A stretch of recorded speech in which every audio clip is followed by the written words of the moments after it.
Good afternoon, ladies and gentlemen, and welcome to game number 2 of the semifinals featuring the visitors, the Clark College Penguins. Team in tonight's game, Highline College Thunderbirds. The NWAC would like to thank our sponsors, Redline Hotels and Inns, Washington State National Guard, Bond Sports, Under Armour, and the host college, Highline Community College.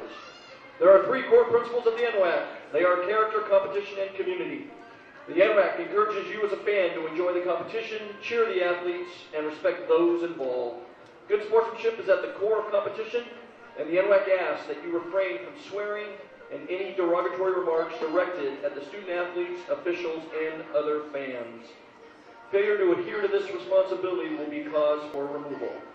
Let's now meet the teams. First, the visitors from Clark College. 00, Maggie Higgins. 0, Abby Diller. Number 1, Sarah Kaufman. Number 2, Kyra Kraus. Number 3, Claire Gilroy. Number 6, Facienne Graham. Number 7, Madison Ochoa. Number 8, Riley McDonald. Number 11, Riley Smeltzer. Number 12, Tori Dykstra. Number 13, Samantha Rosenkrantz. Number 15, Bailey McMahon. Number 17, Maddie Topalm. Number 18, Madison Mafio. Number 19, Kayla Beard. Number 20, Jasmine Rojas. Number 21, Sarah Tubner. Number 22, Julie Williams. Number 23, Jenna Young. And number 25, Felicinda de Govia. The Penguins are coached by Sean Jansen, and he's assisted by Jeff Casanova and Peter Pickett. Now we'd like to introduce to you the Highline Thunderbirds. Number 1, Kayla Kelly. Number 2, Sarah Olanda. Number 4, Taya Lopes. Number 5, Jenna Jensen. Number 6, Tori Morton. Number 7, Valeria Orijos. Number 8, Mackenzie Buell. Number 10, Casey Lynn Navarro. Number 11, Bianca Aguiaro. Number 13, Quincy Quinteros. Number 14, Casey Smack. Number 15, Jessica Chen. Number 16, Madison Jennings. Number 17, Jasmine Brillante.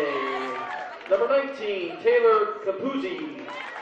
Number 20, Neo Vandaloo. Number 21, Tiana Slocum. Number 22, Nahi Damas. Number 23, Dakota Grimm. Number 24, Haley Small. Number 25, Alexis DeWalt. Number 26, Bella Keene. Number 27, Haley Kern. And number 28, Fiona Dawson. Number 29, Jewel Boland. Number 30, Emily Del Campo.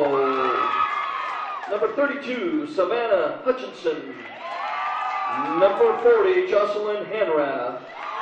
The Thunderbirds are coached by Mr. Tom Moore, and he's assisted by Chris Wells, Elliot Inouye, and Corey Butterfield. Our officials, in the center is Christine Suter. The AR1 is Morad Khalif, and the AR2 is Max Mojarov. Ladies and gentlemen, here we go. Game number 2 of the women's semifinals. Clark College and Highline Thunderbirds.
And a big welcome back as we're set for Game 2 of our women's semifinal games.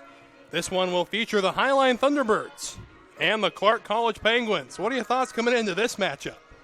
I think this is a great game. You've got the 1 seed out of the West and the 1 seed out of the South. Clark's done a terrific job kind of dominating the southern end of the southwestern end of the NWAC. But they're coming north now. They're, I think, 13-2-1 on the season. And they're going to play a 17-0-1 undefeated Highline team, the defending finalists. You'd have to say going in that it looks like Highline would be favored to set up a rematch with Peninsula. But these are both very good teams. The one concern I would have is it seems like the leading scorer from Clark, Facienne Graham, she got introduced, but her teammates were pointing to her over on the bench with a brace on. She had a goal and an assist in the quarterfinal game, so I'm not sure what happened. Was it a practice? I don't know. But clearly you don't want to come into a game missing your leading scorer. On the other hand, Clark has plenty of people who can score goals. Ochoa, Jasmine Rojas, Riley McDonald.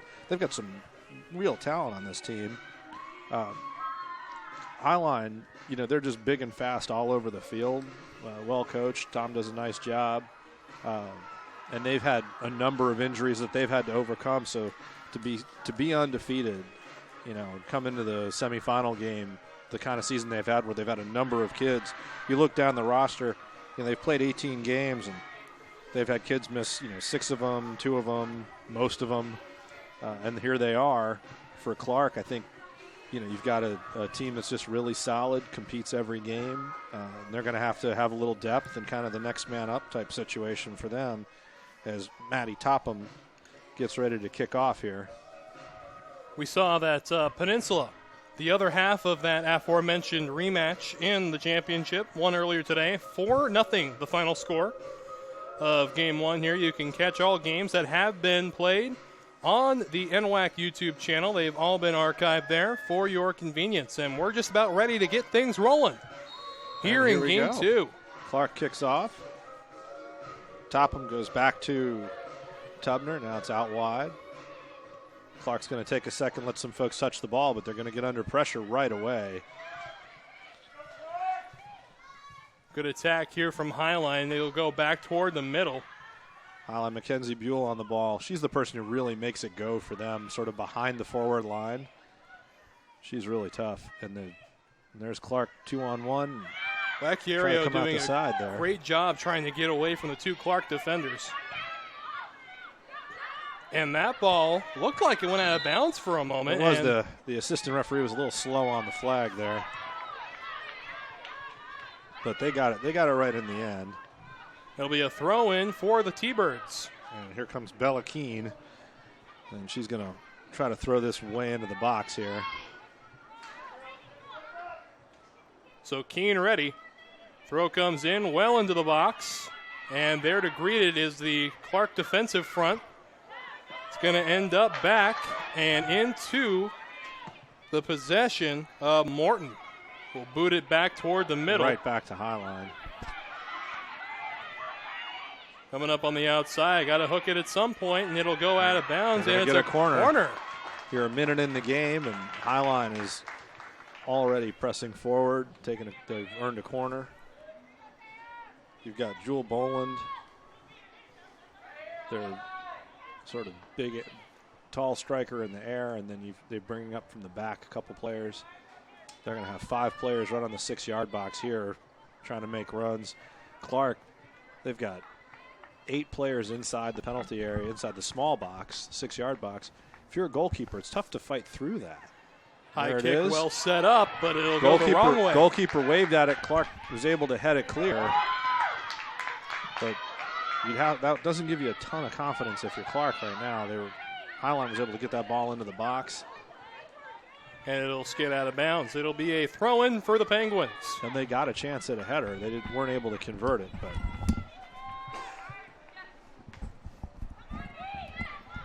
a little bit of a mishandle. Nope. They lose it, and Clark goes forward really for the first time. And it's going to get picked up. I think, is that Kayla Kelly? Is that the goalkeeper? Oh, that would be Jocelyn Hanrath. Jocelyn Hanrath, the goalkeeper for Highline.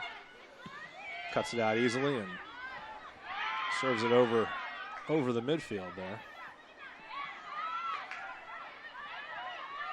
So Highline now playing some defense as going up the far side. The near side is going to be Smetzler. There waiting for it, however, was Keene. Now the ball being juggled around midfield. It'll go back into Clark territory. Coming up quick is Olandra trying to push it again, and there you go, Highline. Another opportunity, and they're going to get offsides. No, there's a handball. Oh. Julie Williams alertly handled that. If that ball was going to go by her, and Highline was in, and she used her arm to stop the cross. And also looked for a minute like Akiara was offsides. And Akiara may have been offsides and got bailed out by Williams' decision, but I think Williams realized that there was a seam and there were two players running into it from Highline, and if that ball got past her, they were in a little bit of trouble. Clark turned it over in midfield. So opportunity here. Going to be Dawson. Nope, Del Campo plays it short, Whoa. Gets it back, and a little too cute there. And now they turn it over. Clark turns it over. Still haven't gotten really out to safety. Now they go forward. And there's Tori Dykstra into the middle of the park for Jasmine Rojas. Now across Clark midfield. Can go forward, yep. And there's Topham. Going to go off the back of the defense. Highline plays it out. A lot of ground being made up there. Put it up top. And Tia Lopez, the Highline left back, I think is one of the real outstanding defenders in the NWAC. And you're gonna see her be really tough in the back, and then also getting forward and being able to create a lot of things and a lot of matchup problems for really any defense when you bring that extra player in. And there, Tori Morton steps in front, but Clark gets back on the ball. Here comes Riley McDonald in between two midfielders. Jasmine Rojas almost got in there. So Clark with their first foray forward, really. Kick up and away. It'll get over midfield. Bolin tries to play that on for Casey Lynn Navarro, but it's going to be a throw-in for Clark. So the first 5 minutes, we've seen some good attacks from both teams, some great defense from both teams. So what do you think is going to break first? I think it's just a matter of whether Clark can handle the speed that Highline brings. When they hit these, they're going to attack along sort of long diagonals. They're not afraid to play the ball beyond people and run onto them. And so Clark has to handle the speed. Like right here, they created you had a player in the right-hand seam and the left-hand seam, and the ball played down the middle.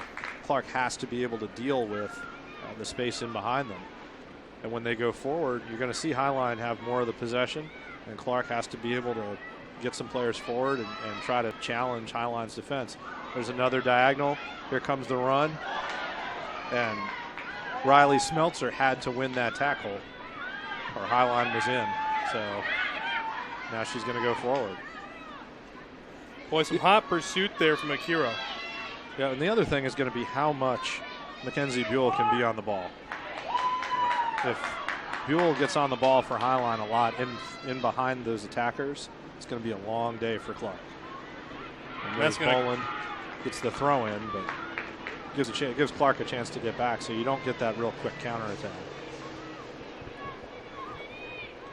Again, this is game 2 of 4 broadcasted games today. We'll have the men's semifinals shortly after the women are done. Well, a good alert play by Julie Williams, trying to throw that ball in before anybody does anything. But referee's going to bring that one back and actually called a foul and a free kick. So 7 minutes and 30 seconds have gone by in the first half. And Highline's about to swing a ball in to the far post here. You've got Buell, Boland, number 10, Navarro coming in at the far post. It comes in. A little Riley too McDonald. high that time. Riley McDonald, you know, she's not the tallest player in there, but she wins it. And now Clark has a chance to go forward. Schmetzler with it now on the outside. And Topham's going to draw the foul there.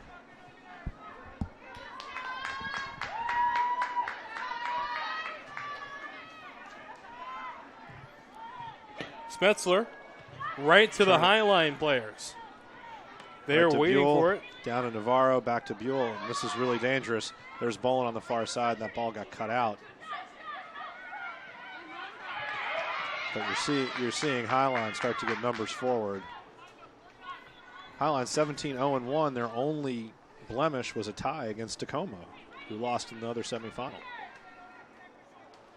And actually, in that game, the Poland saved a penalty kick. So Highline's had a tremendous season, just like Peninsula. Clark's also had a terrific year, so it's going to be, really, either way, we're looking at a terrific final on Sunday. But right now, you'd have to say Highline's had the edge in the early going.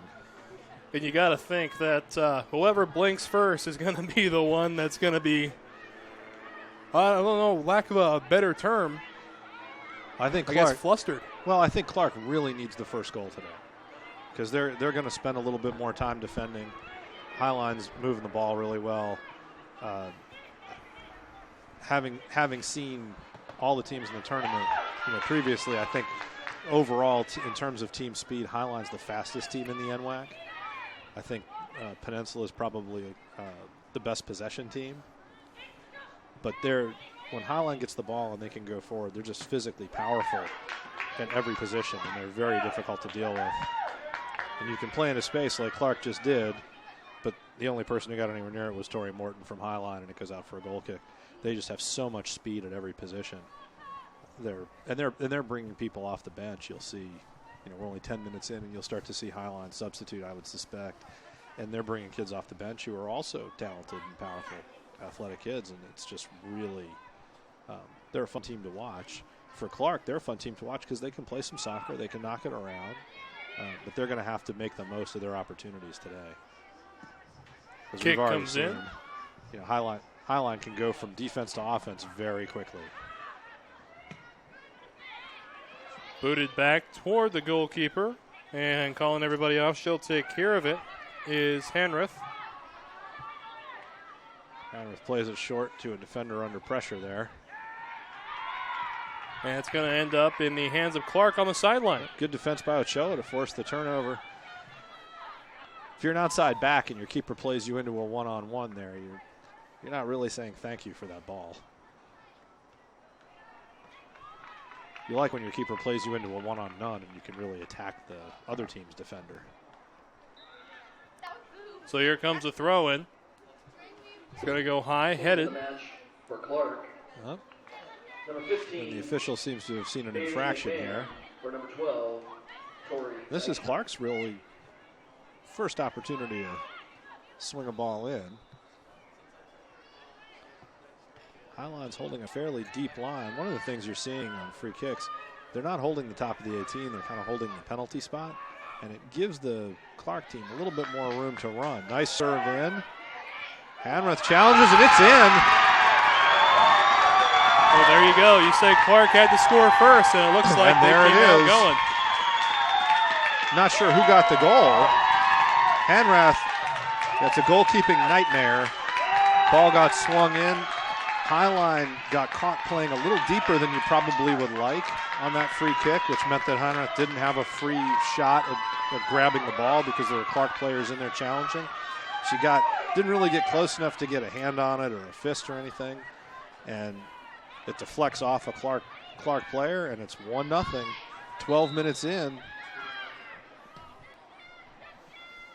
Against the run of play. We're still trying to work out who scored that. Buell knocks it off Boland's back. And that goal was scored by number Navarro 17, picks up the pieces. Maddie Topham. Assisted by number 21, Sarah Dubner. So Maddie Topham was the Clark player who got a shoulder or a head to that ball, gave him the lead. And here you have Tia Lopez getting in behind. Quality defense there, get that ball out. Smeltzer knocked, I think that was Smeltzer knocked that off. Was that Riley McDonald? Nope. Yep, that was Riley McDonald knocking that ball off Lopez and getting the goal kick.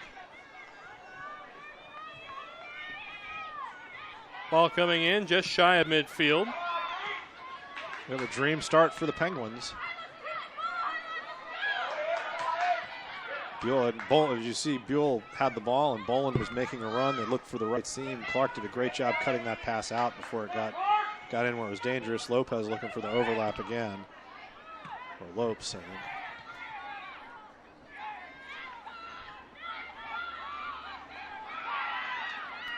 Boy, dancing around, some good defense there. Whistle blows. Highline not super enthusiastic about that call. Their player got tripped. I'm trying to look. I don't think that's Navarro. Their midfielder got tripped, but she still was on the ball. It was number 2, Sarah Olanda. She was still progressing forward, and the referee called it back, said, "Oh, we'll just give him a free kick instead." Well, you got to wonder at what point they're going to take our feelings into account about how the numbers look.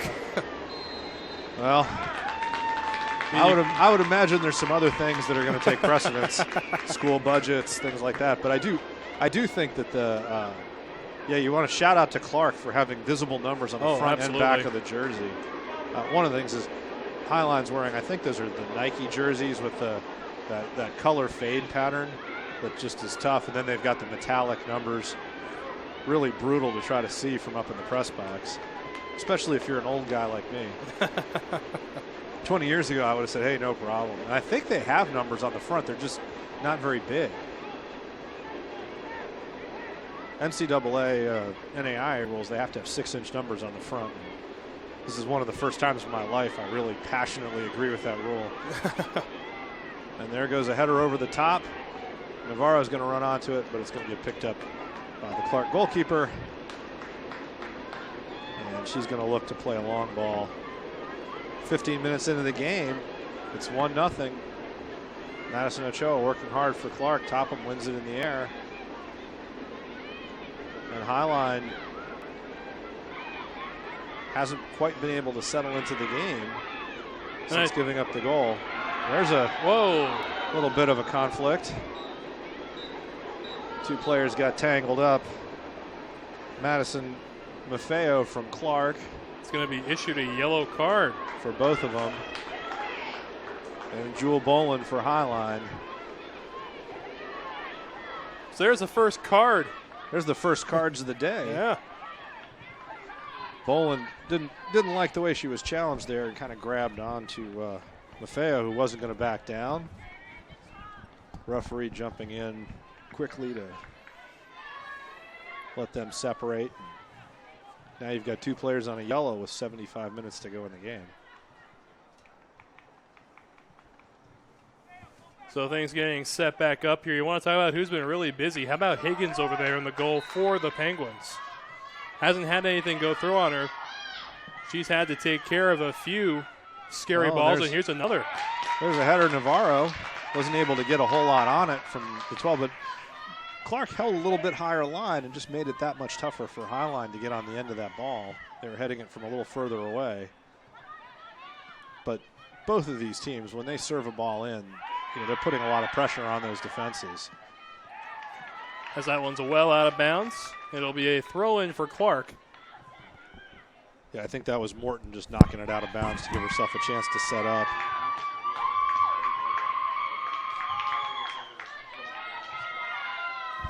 Into the match for Clark is number 23. The first substitution of the game, Jenna Young in for Clark. Long ball in. Lopes gets a foot on it and it's cleared. We just heard from one of our analysts over in the other booth, Tracy Swisher, that the goal scored in this contest was an own goal. Oh, they're going to call it an own goal. Okay, take it away from. I didn't think there was a big crowd there. I wasn't sure how they were going to score that. So.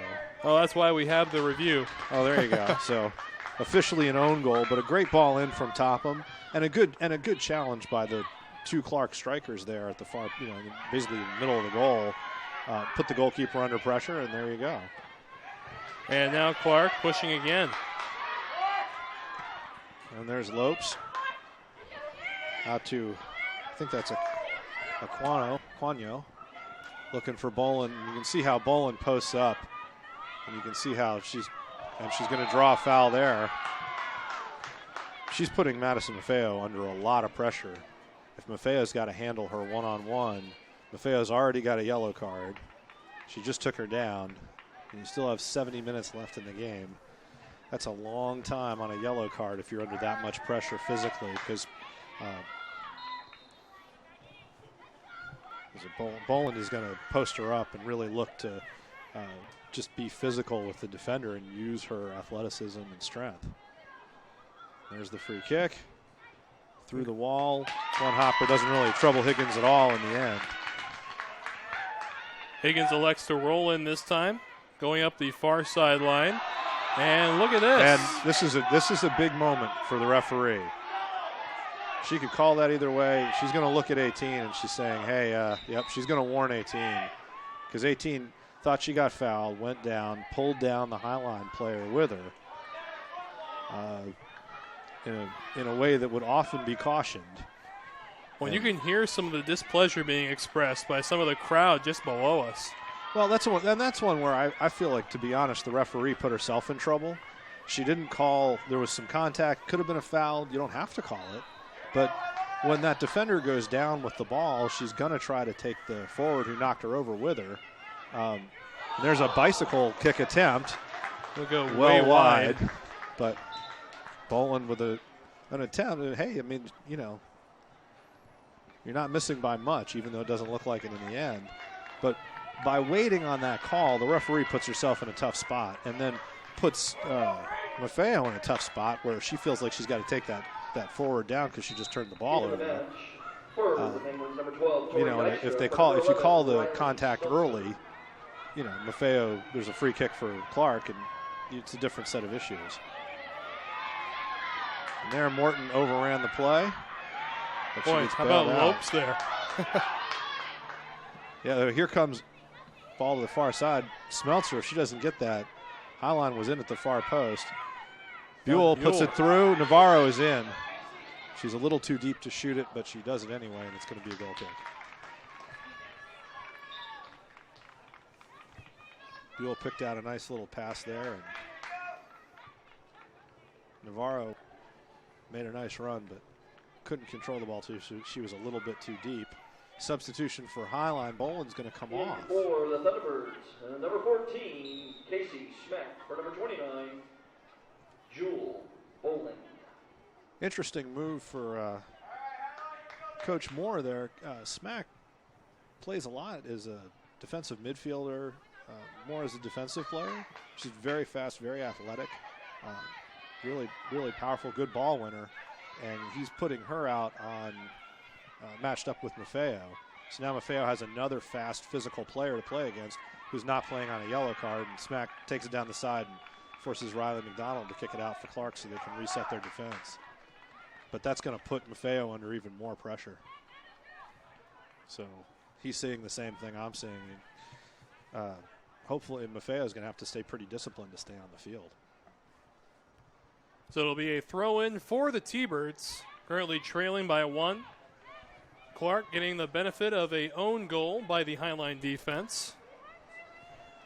And 21-47 have ticked off in the first half of play. Nearing the midpoint, here's a long throw into the box. Buell knocks it off a Clark player. That should be a corner.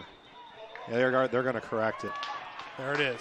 Clark's not happy with it, but it was off. It was off Buell, but she kind of ducked out of there and knocked it off of a Clark player. And now they're going to get a corner. And here you go. Once again, you've got 5 Highline players and 10 Clark players basically inside the 6-yard box. That's a lot for Higgins to try to get through. And you can see Clark's so compact on this that they've let Highline get more players into the attack. A bit of a floated ball. In the end, it's a little bit too far out and not terribly threatening for Clark. But Looks like Clark's going to bring in a fresh set of legs as well. Looks like Jasmine Rojas is going to come off out of the midfield. Into the game for Clark is number 11, Riley Smeltzer. For number 20, Jasmine Rojas. So Smeltzer makes her way back out. Yep. So Smeltzer had come off there. I think they moved Maffeo over. No, she's still over there. Kayla Beard's on the right side of the defense, right center. We got Smeltzer on the outside on the right, and Maffeo still on the left, now matched up against Smack, really. As Highline, both teams really playing kind of Highline playing like a 4-3-3. Well, this game has definitely been more physical than the one we saw earlier. Yeah, you have two athletic, physical teams. I think Clark feels like they can compete for speed with Highline. I think Highline still has a little bit of an edge in that area, but they're going to swing this ball into the box. Comes off a knee. Clark's able to head it clear. It got sent back in, and as that ball got sent in, one of the players from Clark, she's down, she's going to get up. It's Topham was challenging that. Kind of went over the top of the Highline player. I think she felt like she needed a break, but you're now beyond the halfway point of the first half, and Clark's defending a lead, and they're going to take their time a little bit. So Higgins will kick it. And there's a restart. Referee allowing the goalkeeper to pick the ball up there.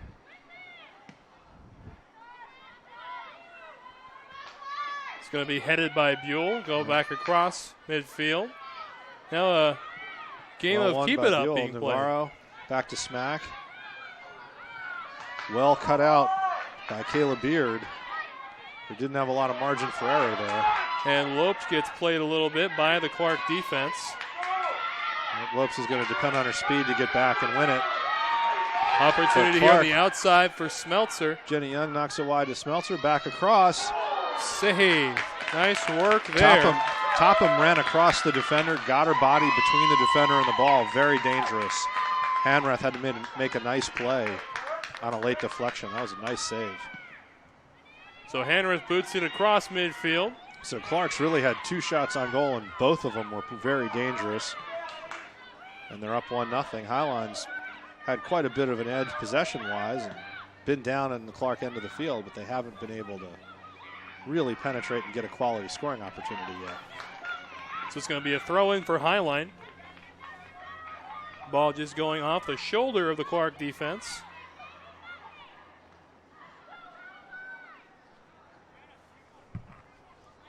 Throw comes in. Headed by Buell. And now back across midfield. Stolen away quickly by Orlando.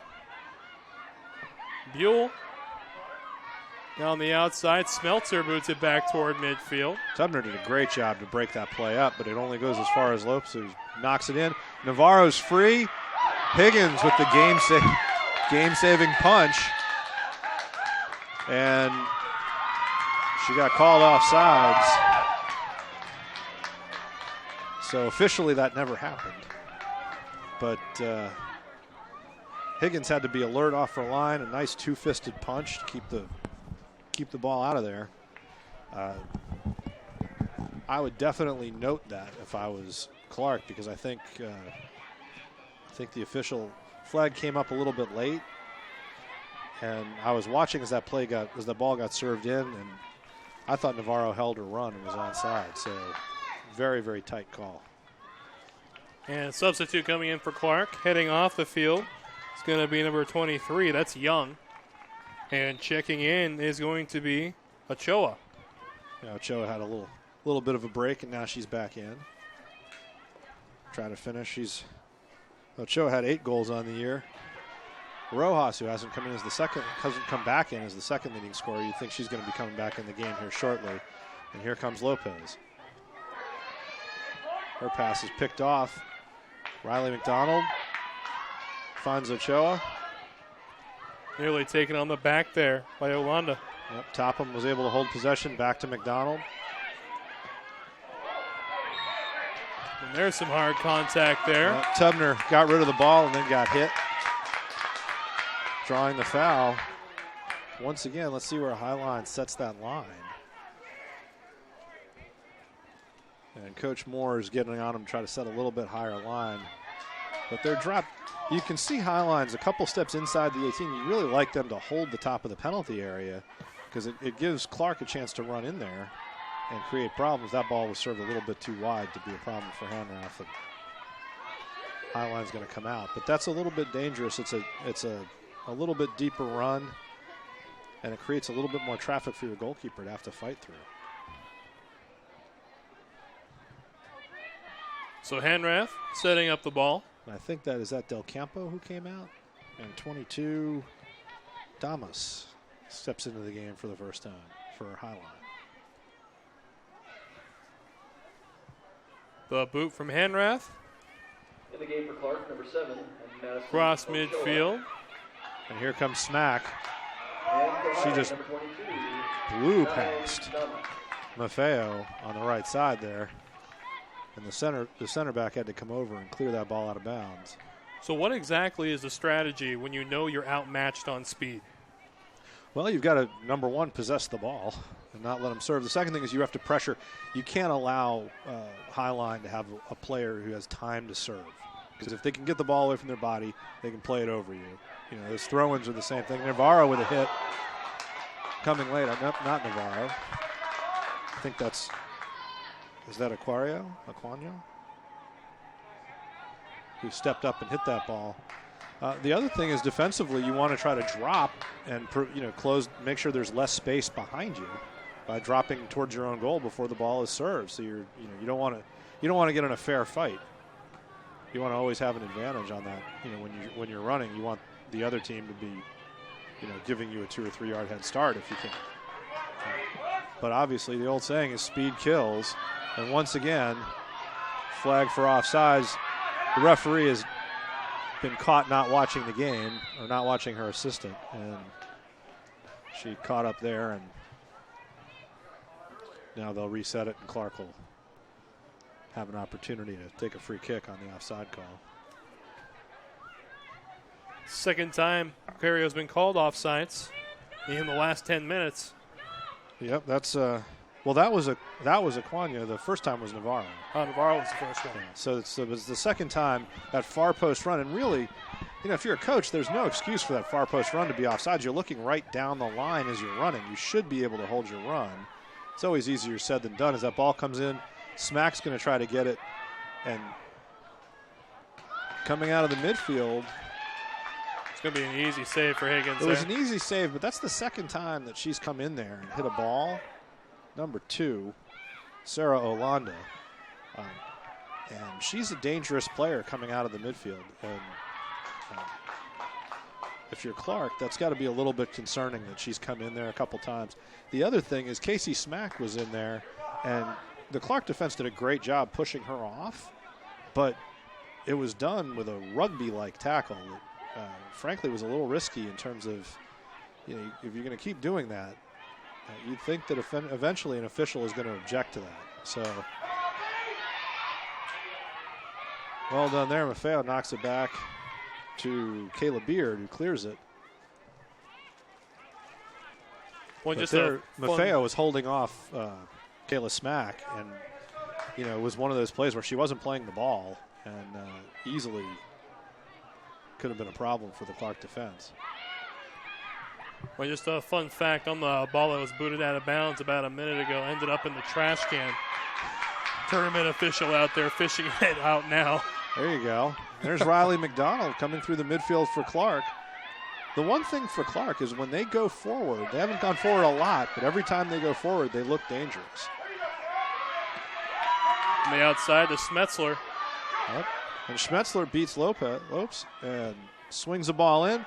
We've got a wide open header. Saved by Hanrath. Madison Ochoa was able to run on it. Probably didn't get as much power as she would have liked on there.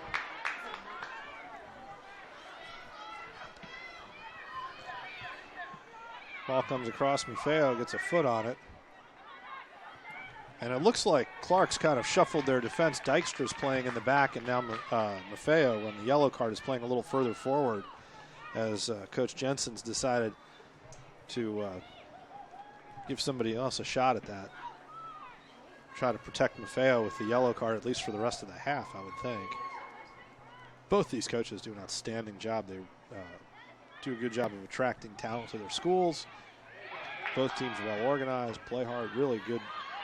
I think this tournament is a real advertisement for the quality of play in the NWAC and quality of program. There's Maffeo, who finds Smeltzer out wide. Down the sideline, and Lopez has to knock it out of bounds.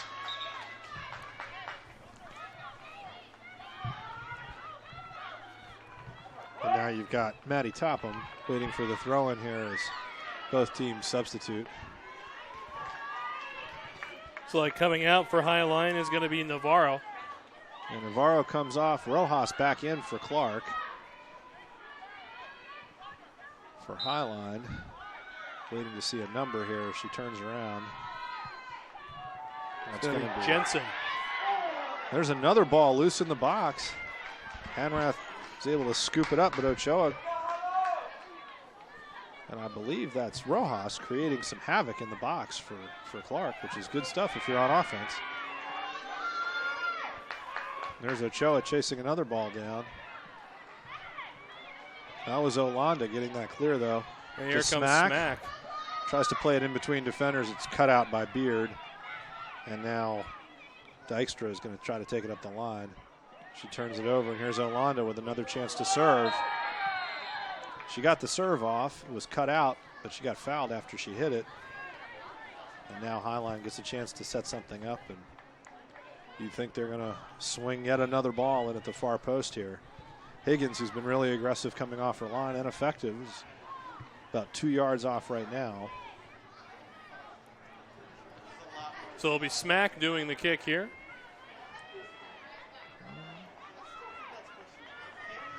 No, pardon, that's not Smack. Smack's over there in the box. Up. Right before the kick, a whistle blew. Well, she was, the play got turned out. She was blowing the whistle to say they could play, and then it's kind of a fake to see what the defense was going to do. Clark scrambles it clear, but they're going to have a throw-in for Lopes, and here comes the long throw from Bella Keene. Out of bounds off the foot of Tibner that time. Keene throws in the area, and out of bounds is Buell. Thought somebody was going to get a foot on it for Clark, and now they're calling a corner. Now they're calling a corner. Referee rather emphatically telling Riley Smeltzer to stop complaining because she hit the ball. I have to say I didn't see the contact from here, but there you have it. That would explain why Buell was sort of fooled by that throw-in, if there was a tip. Once again, now you've got all 11 Clark players basically inside the penalty area. This will be the fourth corner of the half for Highline. Dangerous ball across. Buell on the end of it. Navarro, I think, or is that? No, I think that's Olanda. Was that Olanda? That was Olanda. Just Olanda wide. From about 8 yards out, and the volley went wide, but she had an opportunity. Actually, I don't think that's Olanda. I think that was that's Aquano who had that. But then Smack wins the goal kick. And now it's out of bounds. This time it's going to be off the foot Bailey of McMahon. Yeah, Bailey McMahon had to come across again and knock that out. So we're in the final 10 minutes of the half, 36-48 right now. And Highline's cranking up the pressure. Another long throw. They just keep launching stuff into the box here. Good ball. Buell brings it down. And they're calling a corner. And a corner. The line, had the better view of that and was really unsure. Looked like he wasn't sure what to do. The official, who looked like she was completely blocked, was pretty decisive in making the call. Clark's not complaining about it, so I guess Higgins must have touched that ball as Buell tried to shield it. Once again, perfect ball into the far post, headed back across, saved off the line, but still loose. That's going to be a corner. Clark's going to be thrilled to have cleared that at all. I think that was Jasmine Rojas who saved that ball off the line. Higgins was left for dead as the ball was put across the face of the goal. And now Tia Lopez runs over, gingerly on the concrete in her studs, and it's going to look to put another ball deep into the 6-yard box here. You've got Smack, who starts at the near post and pulls herself back. Ball played in, far post runner Buell. And this time it's going to end And it's going to be another corner. The corner. It was off a Clark. Buell tried to head it, and it was hit off of a Clark defender. This is the third corner in this sequence. Lopes comes across. She's going to take it again. She's dropped 2 balls perfectly inside the 6-yard box, giving her team a great opportunity to hit something at the far post. And really, Higgins had a tough time. Once again, over Higgins. Buell's there, heads it back across the face of the goal. Higgins, 2-fisted punch. It comes out. Just wide. That was, I believe, Jenna Jensen, who came in the game as a sub a few minutes ago. Volleyed it wide. A lot of fun sequences there, but at some point, Groundhog's Day has to end. Yeah, well, you get a goal kick, and Clark gets a chance to take a breath. Number 23, Jenna Young. Orlando touches it to Buell. Buell splits the midfield. Still running. She's got Maffeo on her and then turns it over as Julie Williams ends up with it. Highline gets it back. Here's Lopes. And she's going to get a throw in, and here we go. Buell are going to try to take it quickly. She fooled her own kid.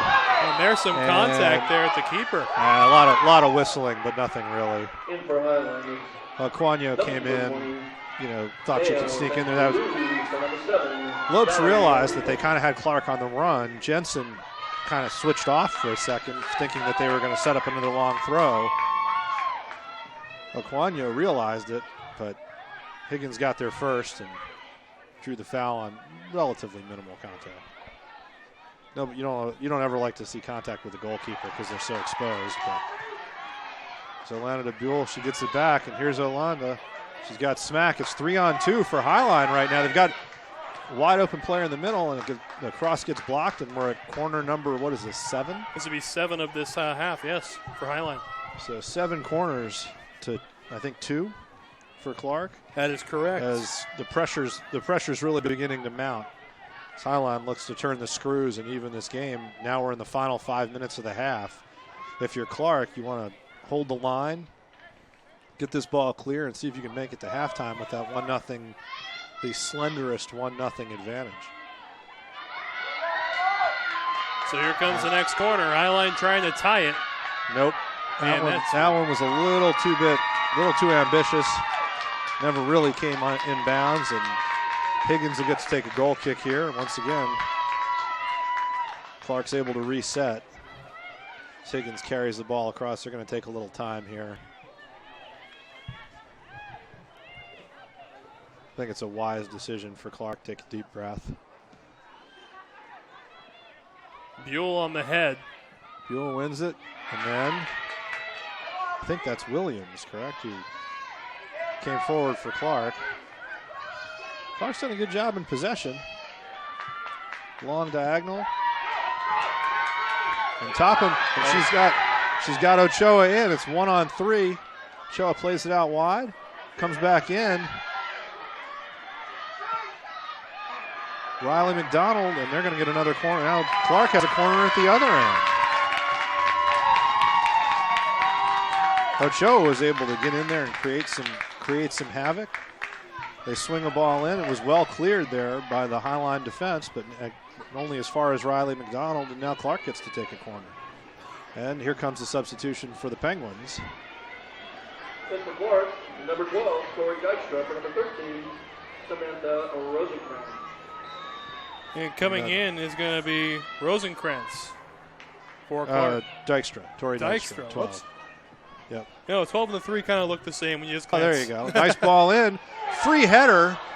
That was a free header for Kayla Beard. I think she got it more on her face than her forehead.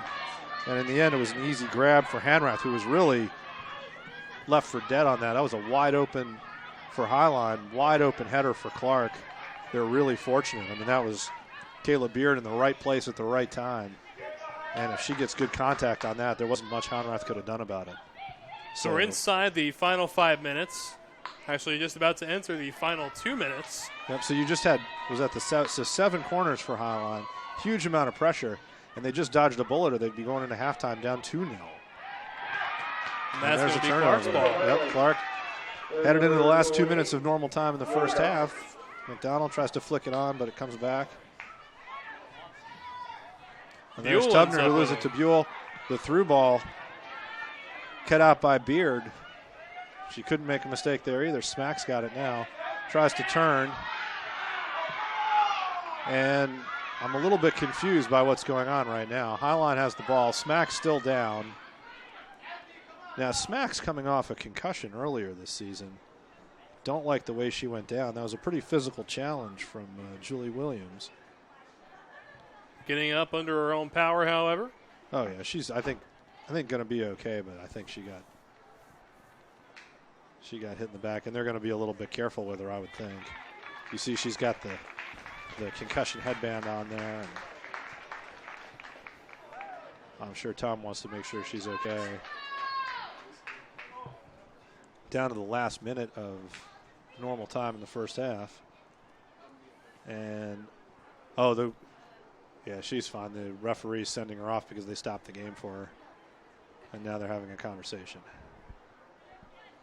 So it's been a very physical first half so far. A very slim 1-0 lead as now the game resumes. Yep, drop ball cleared by Clark. And here comes Ochoa. Ochoa is chopped down. And there's going to be a caution here for Bella Keene. And Bella Keene's been issued a yellow card. Yeah, no question about it. It was a tactical foul. She mistimed her challenge.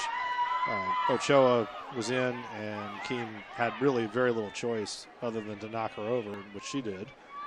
That's going to let Smack come back on the field, I think. And Highline's going to be back to 11, I think. Well, 24 fouls. So about 15 seconds left in regulation. And a long ball in, grabbed by Hannah. So we'll head in for stoppage time. You figure there's going to be at least a minute or two of stoppage time after all that. And Clark blocks the first attempt by Smack, and now it's a throw-in. Ball's out of bounds. It's going to be a throw-in for Highline. You can see the body language out there from the Clark forward, Ochoa. Can't believe that wasn't Clark throw-in. Yeah, I thought it was out. I think what she didn't realize is the ball's already out of bounds. There's an attempt to play through. Comes back to Lopes. Smack is in behind if she can get there first. Ball goes up in the air, and Higgins is able to reach over the top there. And Smack is called off sides. It's going to be a free kick for Clark here as we continue into stoppage time. Higgins taking her time. Clark's in no rush. They'll be thrilled to get to halftime 1-0 up. Honestly, they're a little bit unlucky it's not 2 after that header on the corner. Buell wins the free kick. Smack flicks it on. Ball goes through. Whistle blows. And they're going to call a foul on Clark's defense. Clark's going to try to force Highline to ask for 10 yards, stop the game so their keeper can set a wall. They succeed at that. As Jasmine Rojas slowly comes back to set that 10-yard space for the free kick. Well hit. Higgins just stopped it with her leg. Yeah, got her body. Well, fundamentally, she did the right thing. She got her body behind the ball, but yeah, you'd want her to lead with her hands there a little bit. And that's going to take us into the half. Yep, big play right there. Highline almost ties it up on kind of a strange free kick right at the death. But we go into halftime. Clark Penguins 1, Highline Thunderbirds nothing. All right, so we'll take a quick step away, but don't go anywhere. We'll have a little bit of a halftime report for you. And we'll see you after a quick word from our sponsors.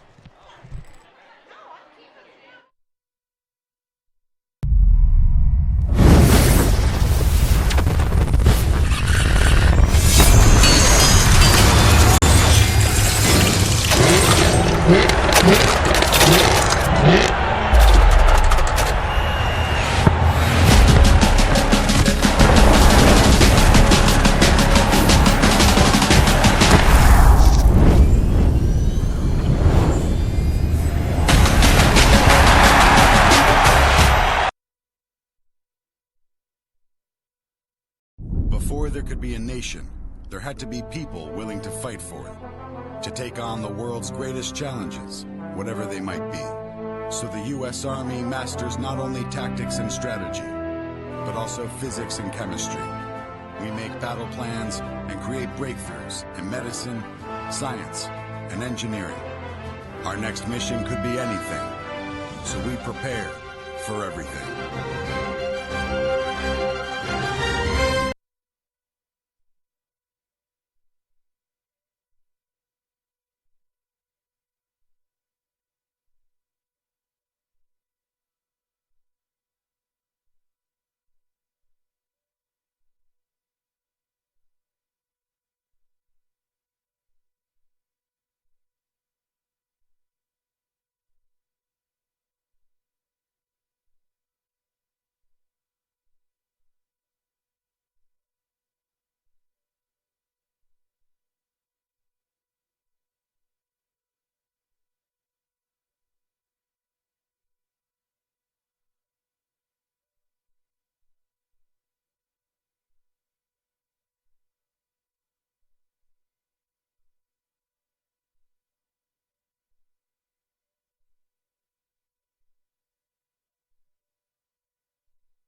I'm Deborah Jackson. I work at STCU. During the windstorm of 2015, we were expecting that members would need any number of things. I was talking with a colleague. It popped into my head that why can't we do something to help offset that cost for our members and our community? So that day we came up with the Get It Fixed loan. Everyone was on board with it. It was done that day. Being part of this community and involved and invested as we are, when we see a need like that, we take the action. I'm Deborah Jackson, and STCU is here for good.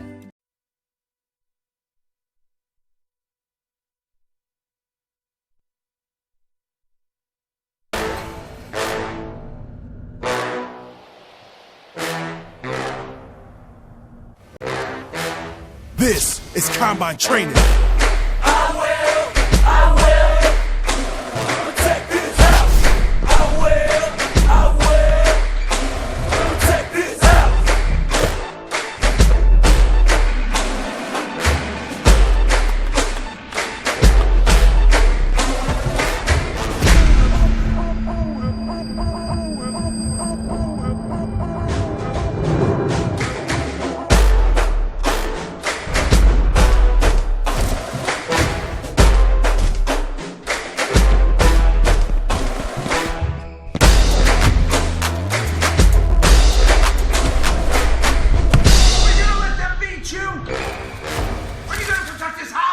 I will.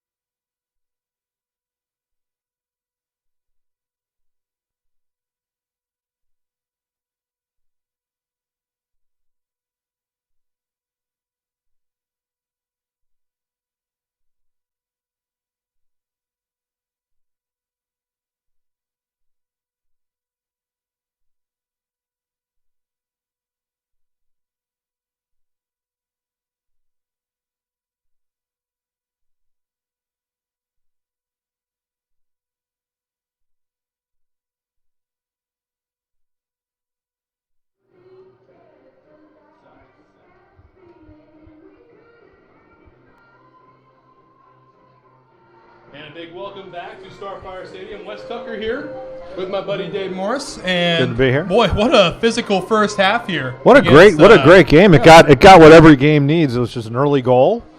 Clark with a free kick played in. I think in the end the official scoring has it as an own goal.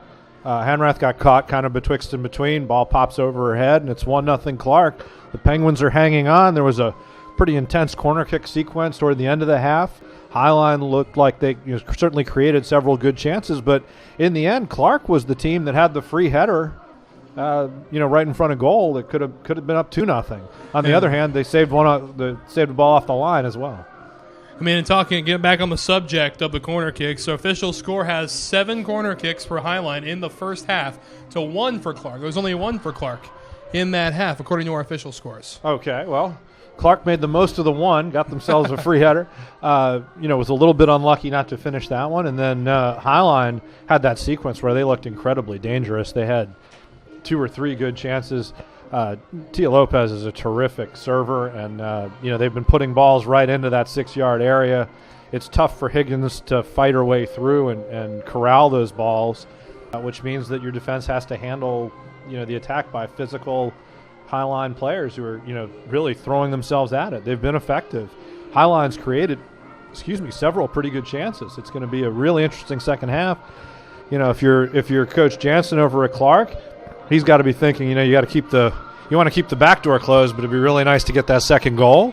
On the other hand, for Highline, I wouldn't expect them to make a whole raft of adjustments at halftime. I think they're going to look at it as, hey, we created a lot of pressure. We've had a lot of possession. We've had several good chances in the midfield to take some shots. Navarro was in a couple times. I think it'll be interesting. Casey Smack was an interesting choice up there halfway through the first half for, I think it's Boland. It'll be interesting to see whether Boland comes back out there. And then you've got Maffeo for Clark playing on a yellow. She's got to last as a defender for 78 minutes or whatever it is on that yellow card. She made it to halftime. Coach Jansen did a nice job. I thought it was a good idea to move her a little further up the field so she wasn't 1v1 against and for Highline, I mean, you have a player like Boland who's physical and can do a lot of different things with the ball, and then you take her off and Casey Smack comes in and who's just as physical, just as quick, and it puts the defense under a lot of pressure for Clark. They did a great job dealing with it for 45 minutes. Now they got a second 45 as their reward. All right, so again, the rewarding second half coming up just after a few more messages from our sponsors. But until then, Wes Tucker, Dave Morris will be back on the call for you, and we'll be right back after this.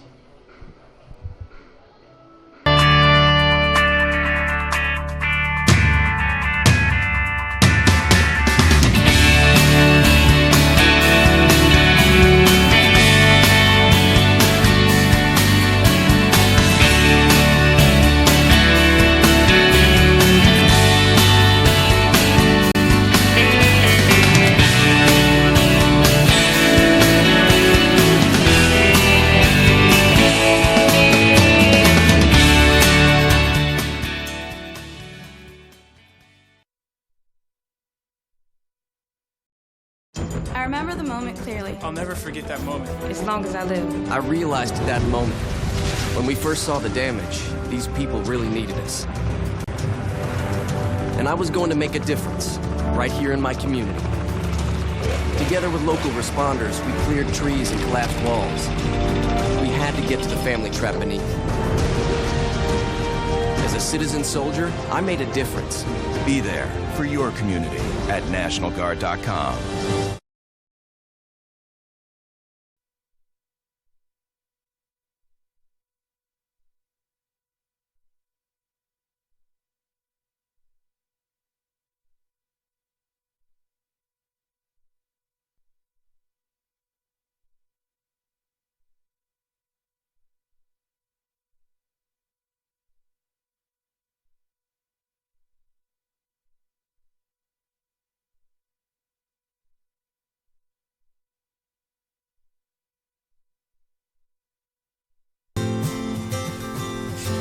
The first day of school is kind of scary.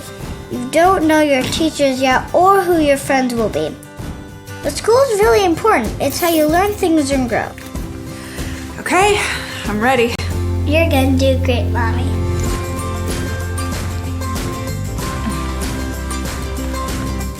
For you. For them. Clark College. Get started today at clark.edu.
And a big welcome back to Starfire Stadium as we're about ready to get rolling with half number 2, Wes Tucker along with Dave Morris.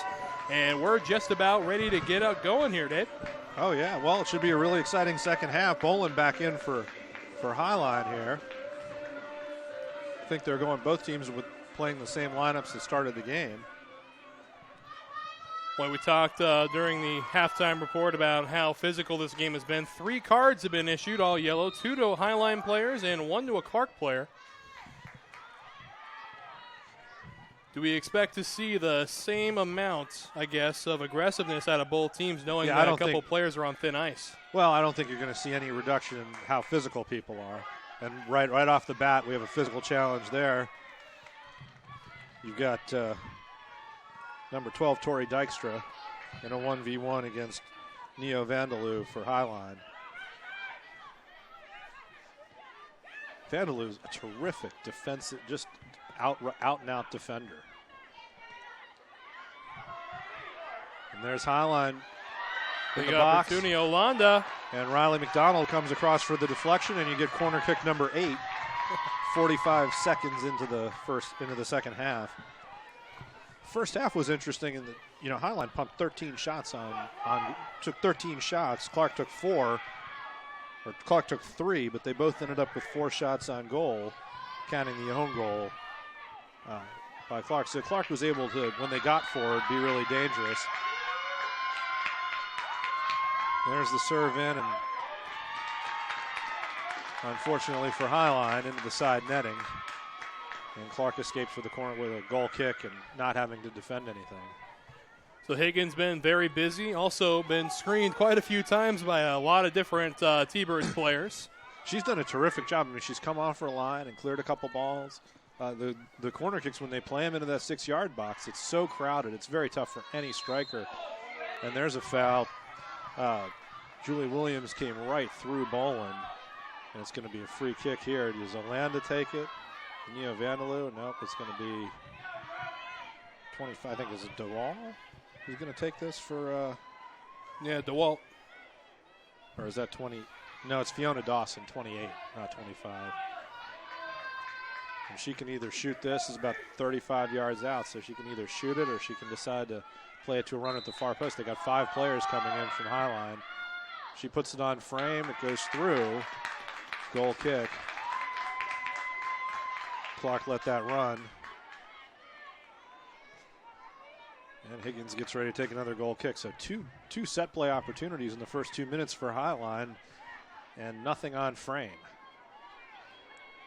Higgins ready. Boots it toward midfield. This kick a little stronger than her last one. But once again won by Highline. Clark definitely on the back foot here early in the second half. As Highline's come out, gotten forward. There's Lopez, ran through. Boland puts it across. Picked up by Navarro. There's a big collision between Highline players going for the ball. And now Neo Vandaloo. I don't know if that was an intentional shot or she mishit a cross, but Higgins is going to pick it up. So you mentioned Clark playing back on their heels a little bit. We saw that toward the end of the first half.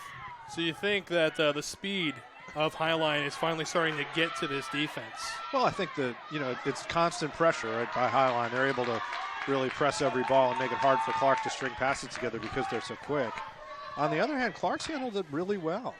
Here's Maffeo throwing the ball in. She's back in her sort of position she started in, which was outside back.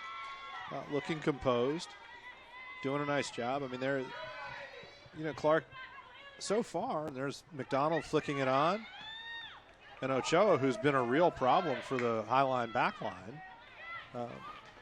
Pressures Vandaloo there. And now they're going to hand it off to Bella Keene for a long throw. She finds Boland, who tries to flick it on to Buell.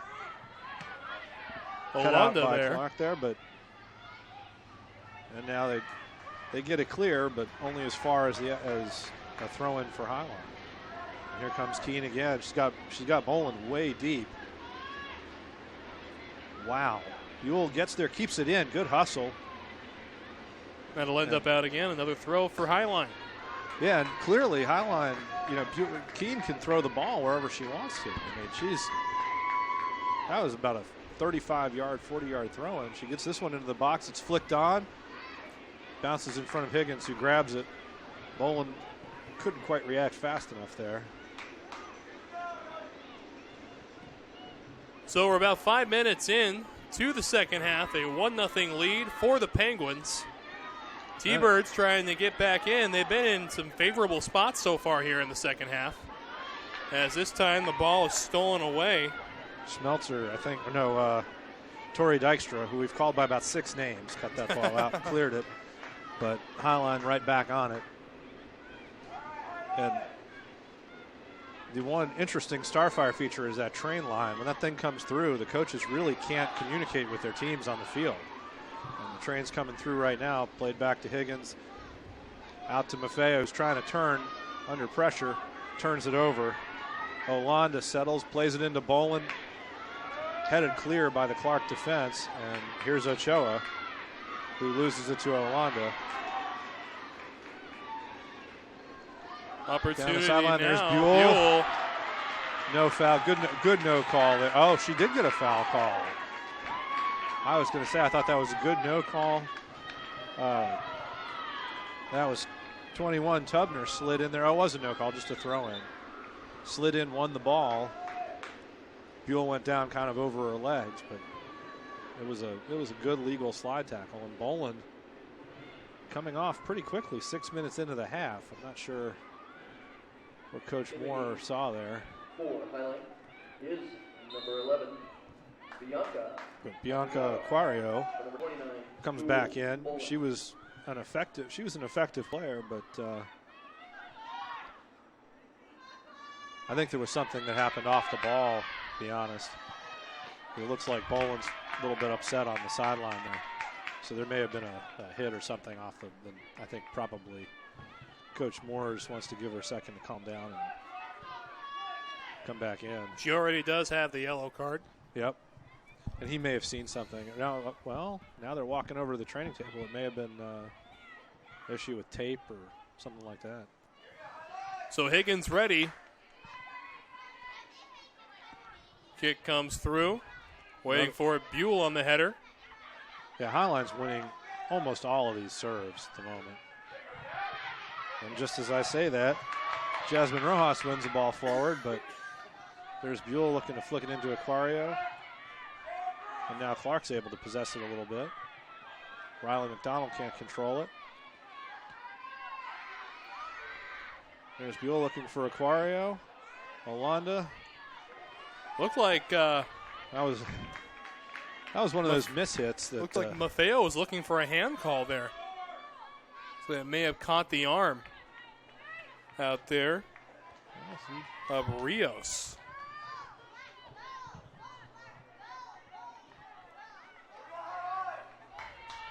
Well, she was disappointed there. That wasn't how the official saw it. Higgins for another goal kick, but here's Buell going over top of Topner again. But Dykstra gets on the second ball. There's an attempt at a through ball, cut out by Clark once again, but just played straightforward, pretty direct game. And now McDonald gets on the ball. That's cut out by Lopez, and now Buell. Puts it down. A little bit impatient there from Buell. One of the things for all, when you're down 1-0 in the second half and you're the favorite, and here's a through ball.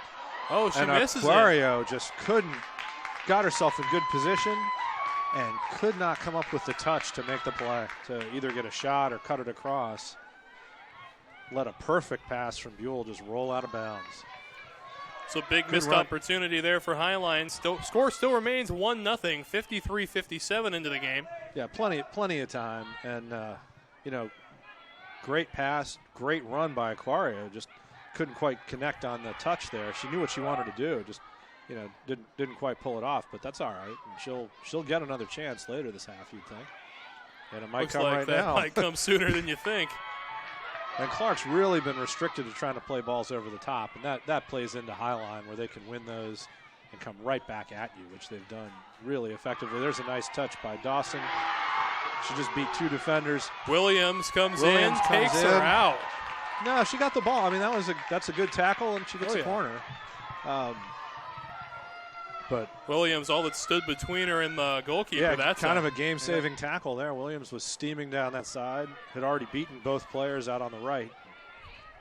Williams had to come out and make a play, and once again, you've got 11 Clark Penguins all in the penalty area, creating a lot of traffic. And once again, they're a zonal team, and they're letting Highline mark their goalkeeper. Higgins gets a hand on it, can't quite get it clear. But that was Lopez. Was that Lopez? It was Lopez volleying it over the bar. Another corner, another good opportunity, and no goal for Highline. And if you're Clark, you say, well, now you got 35 minutes left. For Clark College, number 15, Bailey McMahon. For number 17. And McMahon checks back in. She'll be taking the place of Topham. No, she took a Dykstra. Oh, Dykstra. Dykstra's been a tough one today. We've misidentified her about a dozen times so far, I think. And there's Bella Keene, another big throw down the line. That one's cut out, and she'll get another chance to do it from a couple of yards closer.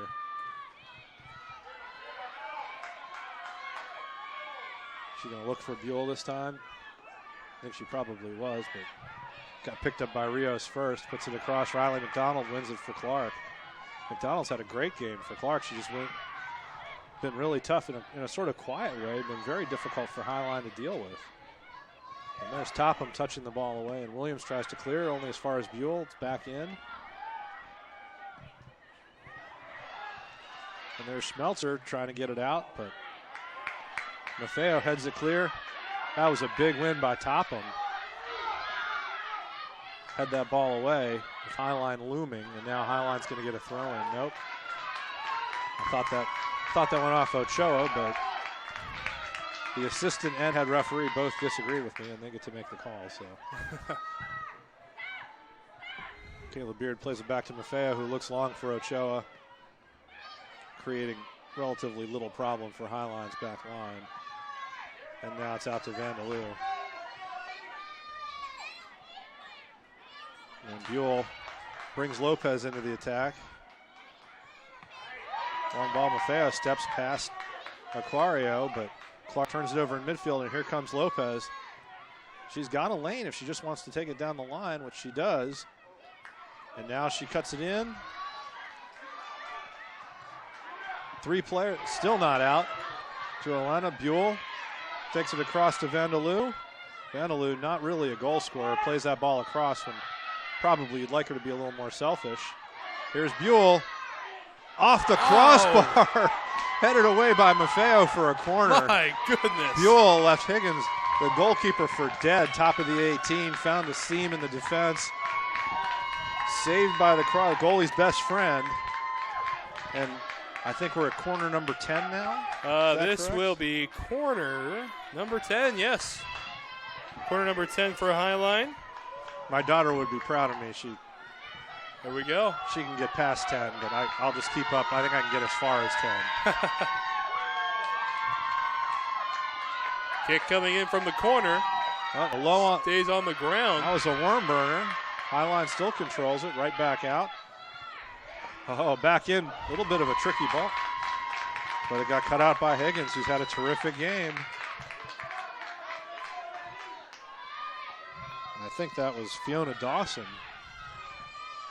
That was not her best corner. I don't know if that was a set play that just didn't quite come off for Highline. They're trying to hit a ball that way, or whether she mishit it. Here's Vandaloo combining with Rios. Rios finds Buell. Buell has a lot of space. Decides to hold the ball up and try to play it over the top. Almost. Rios gets it. Knocks it over to Damas. And Highline just stringing passes together and putting Clark under a lot of pressure. Buell, she beat one defender. Oh. Highline there had a defender on the ground. That could have been and there's a penalty kick. Boy, talk about a rough spot to have it too. That was that's a difficult call. On the way in, the Highline attacker there could have gone down. I think it was Aquario, could have gone down and drawn a penalty, stayed up. But then she's dribbling the ball across the top of the box, goes down pretty easily. frustrating penalty in a game like this at a moment like this. Well, here is that big opportunity we were talking about earlier. Opportunity for Highline to tie it. Buell versus Higgins, 1v1. There it is. Side netting. And it's a brand new ball game right at the half-hour mark. 30 minutes left, 1-1. Now Clark's been hanging on a little bit and been under the pressure. I mean, one of the things for Highline is, if you can keep the ball in their end and you keep them under pressure, they've basically had the first 15 minutes of the second half have been played in and around the Clark penalty area. And eventually, you give the referee opportunities to make calls. You give yourself opportunities to finish. That pressure pays off. It's 1-1. Now, can Clark, and here's Dykstra back in the game on the left. Beats Vandaloo. Forces Torrey Morton to come across for the clear. How does Clark respond here? They respond. There's Jasmine Rojas losing the ball. Rijos only as far as Maffeo. Go back to Williams. Yep, back across here. And now Buell steals it. Plays it in 1v1. She leaves Williams for dead, takes the shot. Nice save by Higgins. Williams did a nice job forcing her wide, giving the goalkeeper a manageable part of the goal to defend there. And she plays it up to Ross, who immediately loses it to Buell. Poked forward. And Highline looking to pile on the pressure here in the wake of that goal. Riley McDonald hooks it clear. Ochoa fighting for it. Can't get it through, but here they come. Topham now. And so begins and here the goes march Clark of the on Penguins. Break. Yep. Topham on the break. She's got Ochoa wide. Hafner stays on her line if Ochoa can get here. She's going to have to bring it back in. And no Highline a little bit fortunate there. Not to get, if you're a referee and you've just called a penalty, there's a tendency to want to even that out. Ochoa had the ball. The Highline player missed the tackle, caught Ochoa. It's at the corner of the box. It's not a penalty you're dying to give. But once again, she had a great excuse to give it if she wanted to. And she decided not to. So some exciting stuff happening here about midway through the second half. Yeah, and a great response from Clark to the tie game. They give up a goal and come right back down the field. But here's a turnover. Dawson's got it. She's got Rios wide on the right and finds her. Might be a little too far. No, Rios gets there. No, can't quite keep it in. It was a good look by Dawson and a good run by Rios. Just ran out of real estate there. College is number 23. And Jenna Young's going to come in for the Penguins here. Maybe not. They're negotiating about whether... Nope, they're not going to be able to get her in, I guess.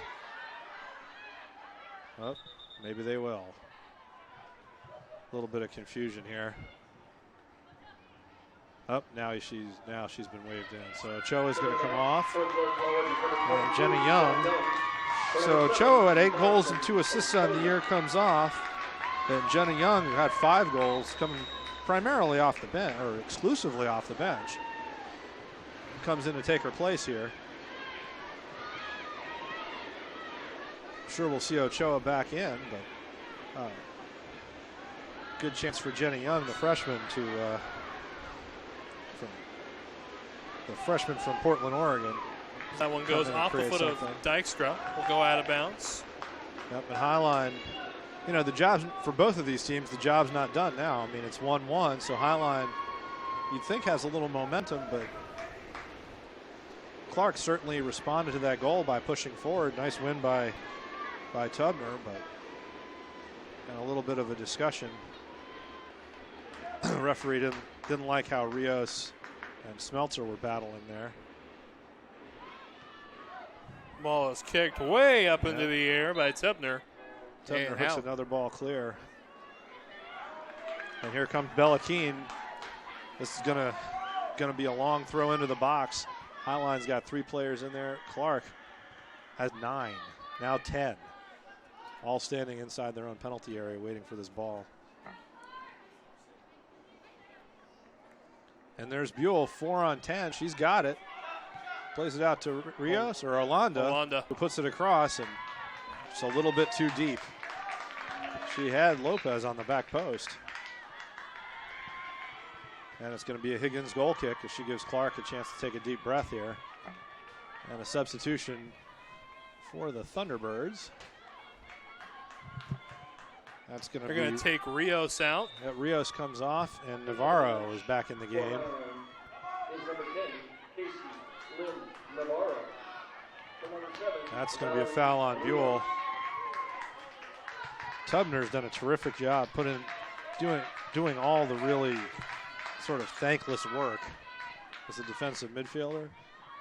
And she's had a terrific game and drew the foul there. Comes out to Dykstra. Vandaloo with the block. And the substitute Navarro back on. Here's Dawson. Dawson touches around one defender. Passes up. It's offsides once again. Official a little bit late to see her assistant referee there with the flag up. That's the 4th offsides penalty for the Thunderbirds. And once again, that's the kind of offsides that frustrates a coach, because the Navarro, I think, who was offsides, she's looking right down the line. She saw the defense. Wasn't that she could see the entire defense and was just standing about a half step behind them when the ball got played. Easy call for the official. And Dykstra cuts the ball back, tries to get around Buell, but only gets as far as Vandaloo. Buell right back to Orlando, and then played in for Aquario. Lopez steps up. Now Dawson again. Shot from Dawson, and it's a goal. Wow. 35 yards out, and she just cranks it. Side netting. Higgins had no chance. And that left side for Highline on offense, where you have Fiona Dawson and Tia Lopez, that's just a real, the midfielder on the outside for Clark, it's just, you kind of have to pick your poison out there. If you step too hard to Dawson, she's going to lay it off to the overlap to Lopez, and you're going to be left for dead that way. So tough situation for Clark there. And you just hope they don't hit a perfect shot. So McMahon comes out of the game. Topham will take over.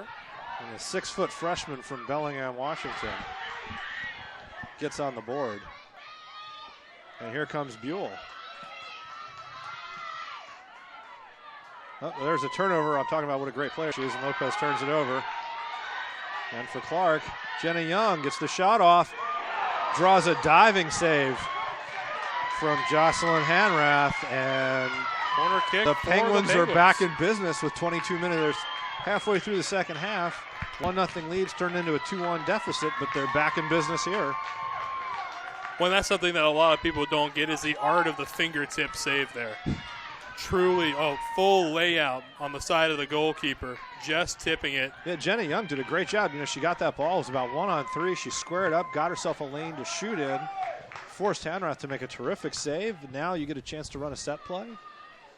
And here comes the corner once again. Highline's turn to get 11 players in the box. It looks like Clark's thinking about a short corner. They've got number 20, Jasmine Rojas, out there. Nope, they're going to play it into the 6. Cleared by Highline, but only as far as the Madison Maffeo.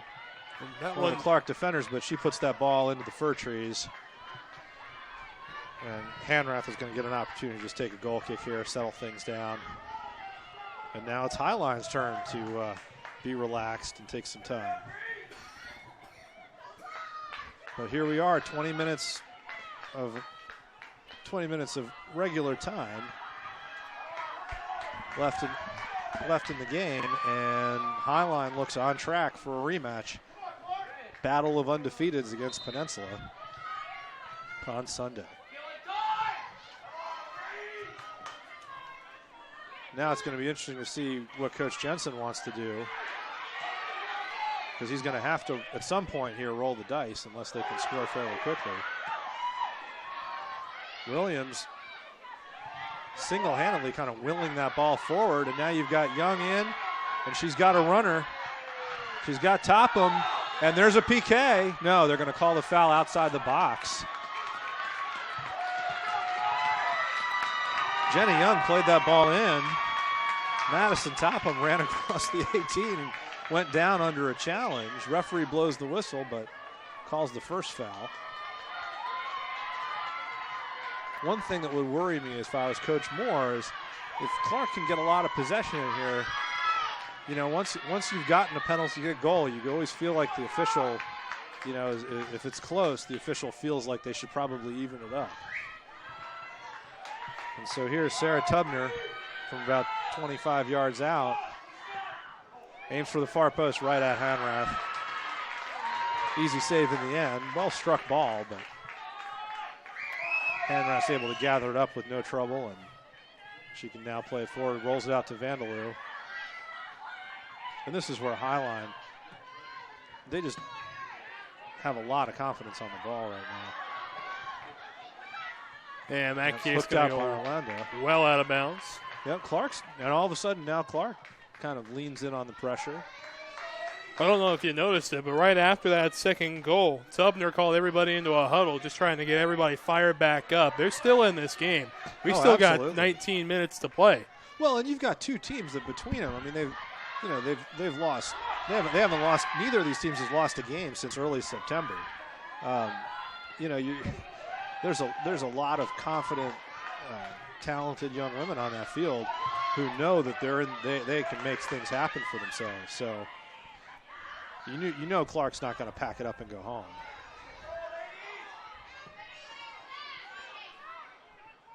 Dykstra fighting for the ball. It's cleared by Vandaloo. If Aquario can keep this in, nope. Julie Williams shielded her off, did a nice job, and then was able to throw it over the top of a Highline player. Oh, and that one looked like it touched Dykstra last. Yeah, they're going to give Dykstra the free kick there. Navarro kind of got a little too much body on her. And right here, Tubner might, Vandaloo sniffed it out.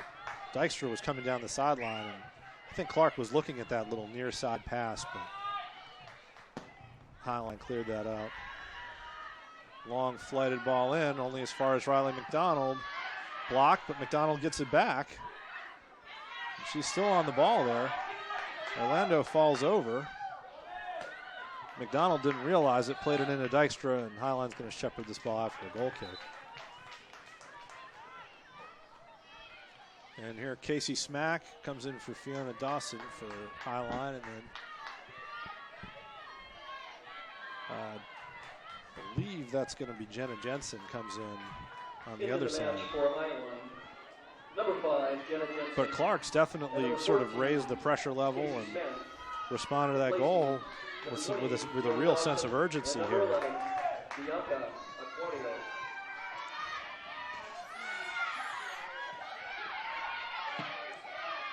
Vandaloo won 2 straight tackles there to keep the ball, but now Highline turns it over anyway. Until Smack comes in, wins it back. And Navarro forces a turnover. And that's going to be offsides on Jensen. Clark will get the free kick. Jensen was off and came back on. Chalk that up to number 5 on the evening for Highline. And now ready. Another long free kick. That time Rojas won it. Clark has not won very many of those balls. If Rojas and Ochoa and Young, Ochoa still coming. Actually, I think that's Ochoa getting ready to come back in, but I might be wrong. We're a pretty good way away from where substitutes stand here at Starfire. Julie Williams attempted clear is blocked by Orlando. That's going to give Clark a chance to make a couple substitutions. Looks like they're going to take Dykstra out for a while. Yep, Dykstra's going to come off, and Young goes back out for Ochoa. Who's coming in on this side? That's going to be number 15, Bailey McMahon. Number 15, Bailey McMahon. And number 7, over on the left side. Madison Ochoa. For number 12, Tori Dykstra. And number 23, Jenna Young. And here's Smack. Nope, she's not going to be able to get around Maffeo there. But she does force a throw-in.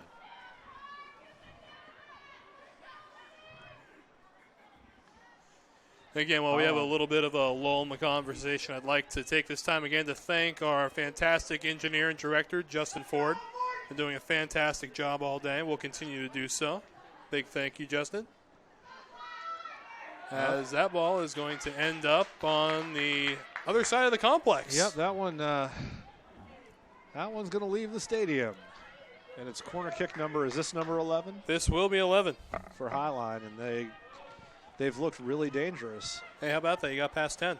There you go. Well, if my daughter's listening, she'll be excited. You know, we got 10, then 11. So I wonder what comes next. Very well. We'll have to wait. She's got it down. She can go up past 20, I think. So another corner opportunity for Highline. Smack goes short, up, and too clever by half for Highline, except that Clark turns it right back over, and now they can serve it in. And now it's going to be Clark ball. Everybody on the field thinks that went off of the Clark defender, except for the referee. That's the only opinion that counts. Clark gets ready to throw it in.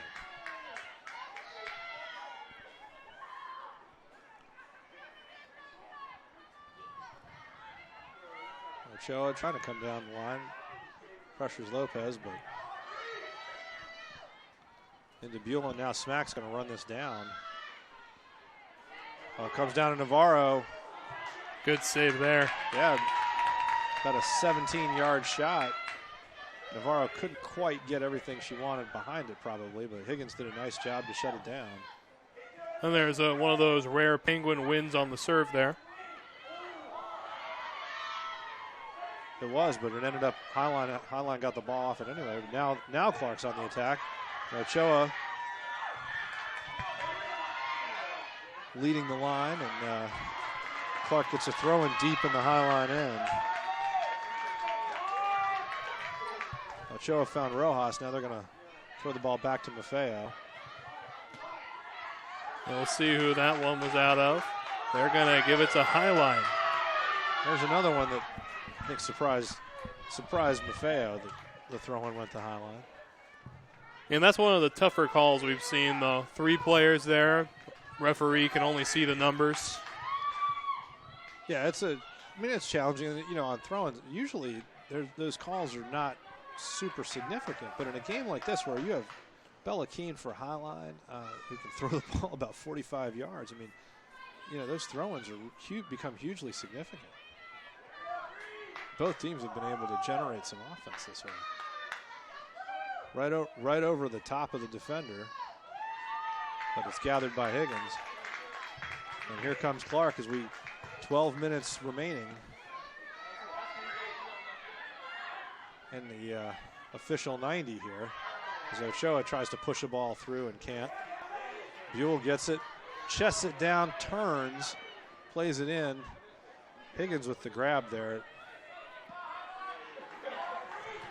A bit of a shorter kick that time. Mackenzie Buell, I mean, that was just a class, just pure class. Bringing the ball down on her chest, turning and playing the ball over the Clark defense. And now Clark, they competed for that ball in the air but got called for the foul. And Highline gets a chance to take a little time, get set, take a deep breath, and see if they can add to the lead here. You'd think this is going to be a long flighted ball in, and it is. Won by Mcdonald. Out to Ochoa, and then to Topham. Topham back to Mcdonald, who won the initial ball. And then she goes long again. Highline can't really get it clear right now as Rojas gets on the end of it. She's got a midfielder there. And it's a corner. The Highline defender there, Morton, seems a little disappointed. She didn't think she touched that ball.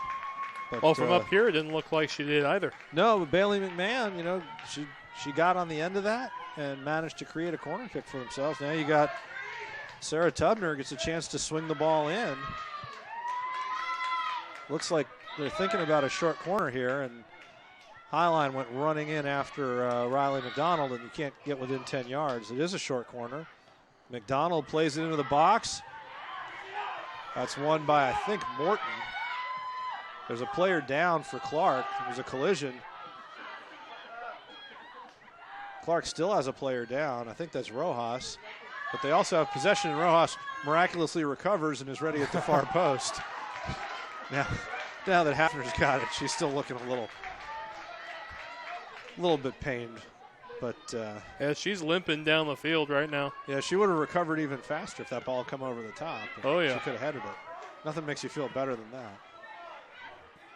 There's Maffeo, steps in and wins it. Oh, right off the ear. Yeah, Vandaloo cleared that right off Rojas's ear, so. Vandaloo is not a weak kicker at all. No. Gotta wonder if she's half deaf down there now. I think she's okay, but Rojas, poor kid, first her ankle, and then she gets whacked in the head half a second later. She had a tough minute there. And now here's Clark looking to get it out between defenders, and Vandaloo steps up and plays along. Maffeo traps it but can't control it. And Navarro tried to play Jensen in. That was a little bit too ambitious on the turf. And it's going to be a goal kick for Clark, but less than 9 minutes of normal time remaining. Clark's got to, they need to organize the comeback here in short order. Couple substitutions. Topham's coming out, and Dykstra's back in for Clark. In the match for Clark is Lori Dykstra for number 17. And for those continuing on with us through the night, we will have the men's semifinals a little later today. All the semifinals will be completed by 10 o'clock tonight. It's a full day. You get your money's worth when you buy the weekend pass. Oh, absolutely. For the NWAC championships. And just a reminder, everybody, NWAC volleyball starts up next weekend. We'll be coming to you live from the Greater Tacoma Convention Center. And those are 4 or 5 full days. I'm talking full days, 9 a.m. to 9 p.m. Well, you get a volleyball tournament. Everybody has to get beat about 8 times, or they get to keep playing. So, gotta love that double elimination. Double elimination. And each one of the games is 5 games. Yep. And Clark's going to let this roll out of bounds. And Fiona Dawson for number 8, Carmen Williams. Higgins for a goal kick. And for Highline, looks like Buell got a little bit of a break, and they've got Fiona Dawson in the middle there, the goal scorer back in the game. And there's Navarro putting a ball across, and this time it's a goal kick for Clark. I thought that might be corner number 12. Higgins with the quick goal kick, won by McDonald. And here comes Ochoa. One-on-one against Morton, who shuts the door.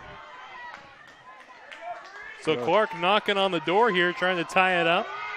Yep, they have the throw in here. Dykstra looking, throws it in deep. Won by Tubner, but it's going to go to Highline. Rojas couldn't get on the end of that chested ball, and Highline would be content to take their time and throw it long. Right over Dykstra, and McMahon had to knock it out of bounds. So Clark's kind of rejiggered their shape here. They've got McMahon playing wide on the left, Maffeo at defensive midfield. They've got a 3-front now. They were playing a 4-4-2, and now McDonald, Tubner, and Ochoa are up top. Kind of the last roll of the dice for Coach Jensen and the Penguins here. Just under 6 minutes to play. There's a long ball. Won by Dawson. And once again, Highline was offsides, and the referee late to see the flag. Highline continues to dribble the ball around while the clock runs. And now Julie Williams take the free kick for the Penguins. And they're rather fussy officiating late in the game, moving the ball back about a yard there. And Dawson wins that, but is content to hook it out of play and let the clock run. Now less than 5 minutes of normal time. Big throw by McMahon. They got the deflection they wanted, but couldn't get on the end of it. Now Mcdonald's going to have to come back and win this, keep it alive. Maffeo couldn't get there first. A little bit of a miss kick there, but manages to recover. Well, Caleb Beard, just couldn't quite get that ball off her foot fast enough. They've gone kind of 3-4-3. Clark's gone to like a 3-4-3 to try to pressure Highline and catch up. Highline, you would think, would want to take a minute here as whenever the ball goes out of bounds, reset and be patient in possession. You've got numbers in the back a little bit, and you can keep the ball moving. If you can get it to the corner, you can really hold it. And Coach Moore has a substitute up as soon as there's a ball goes out of play.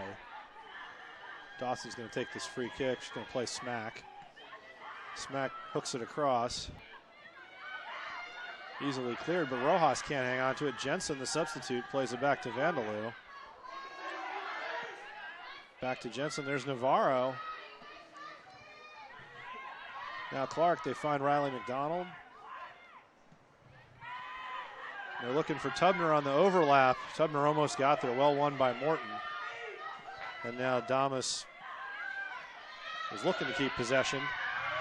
Turn it over. Here's Maffeo. Looks like she's going to make good run, and she draws the foul as Vandaloo got the, I'm sorry, that's Bailey McMahon making that run through, drawing the foul on Vandaloo, who stopped the run with a little bit of a high boot, as they say.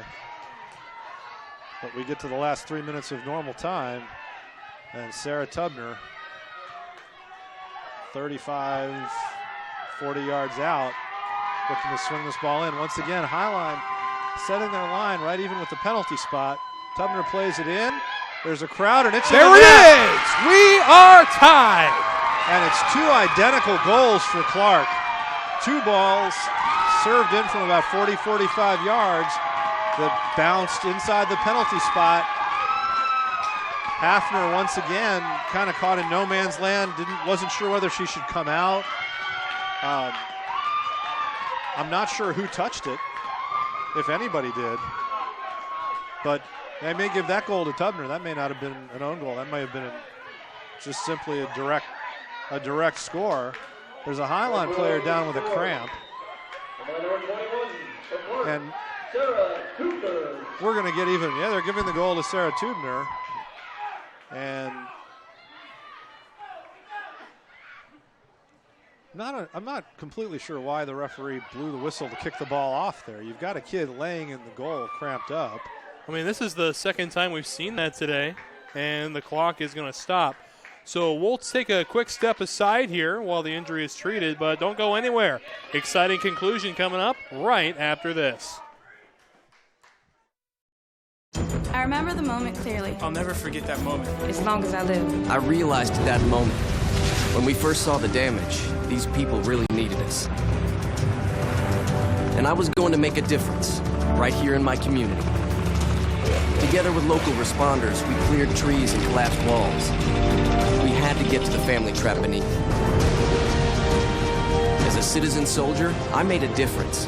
Be there for your community at NationalGuard.com.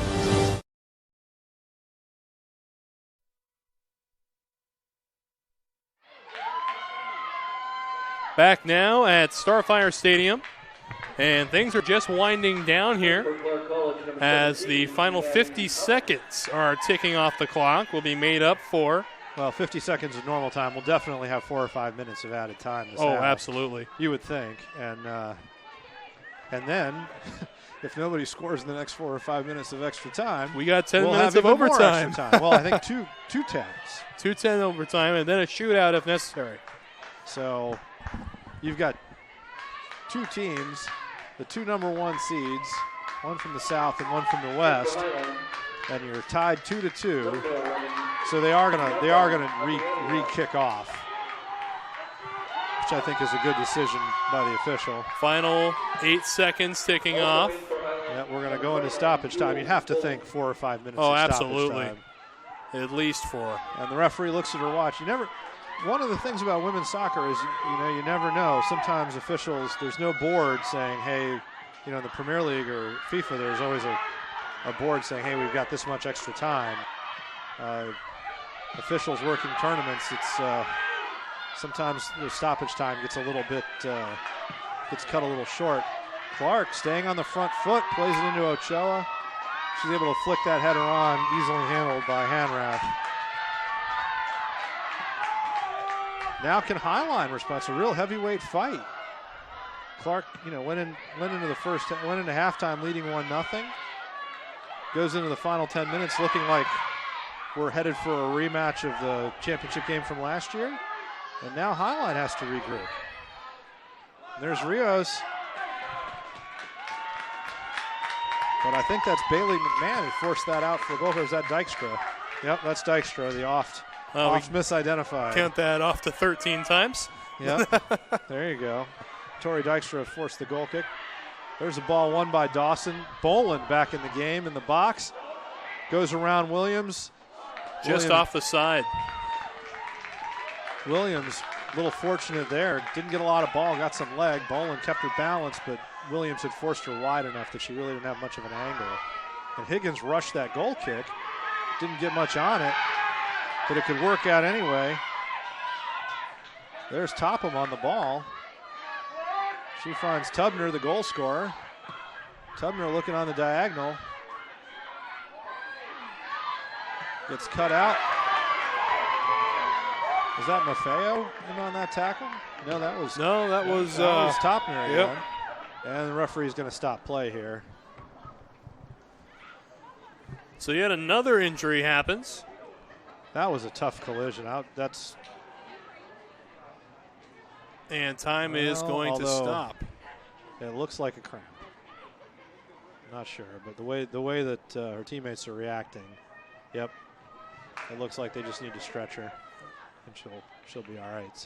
So while she's stretching, we'll take another quick break, and don't go anywhere. Looks like we're going into overtime, getting your money's worth at the NWAC Soccer Championships. I'm Deborah Jackson. I work at STCU. During the windstorm of 2015, we were expecting that members would need any number of things. I was talking with a colleague. It popped into my head that why can't we do something to help offset that cost for our members and our community? So that day we came up with the Get It Fixed loan. Everyone was on board with it. It was done that day. Being part of this community and involved and invested as we are, when we see a need like that, we take the action. I'm Deborah Jackson, and STCU is here for good.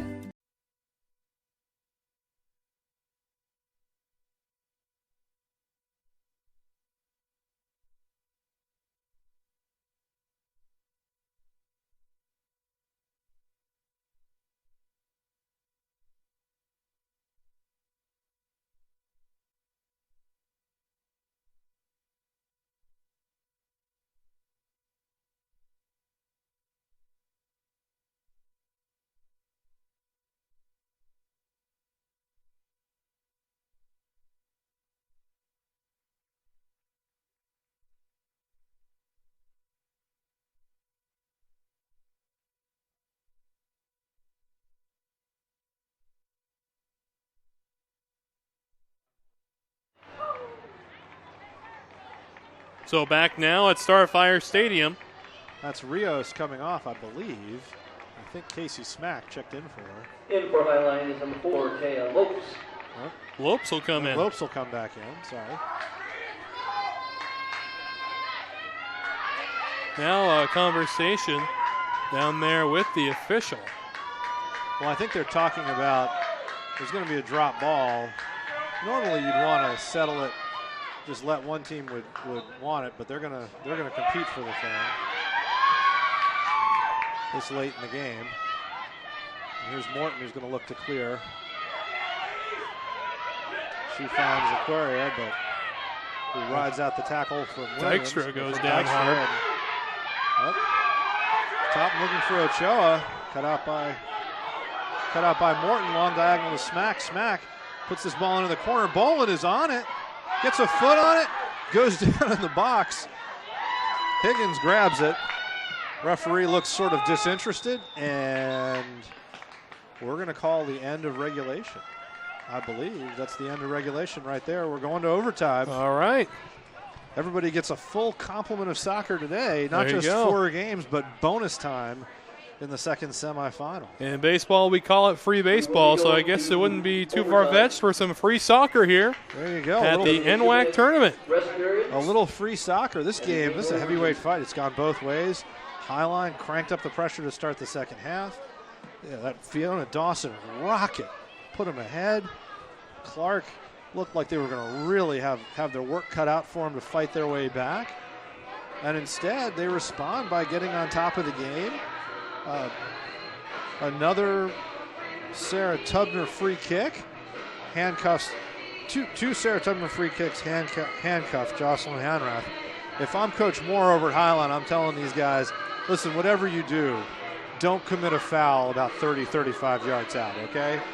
Let's just not do that.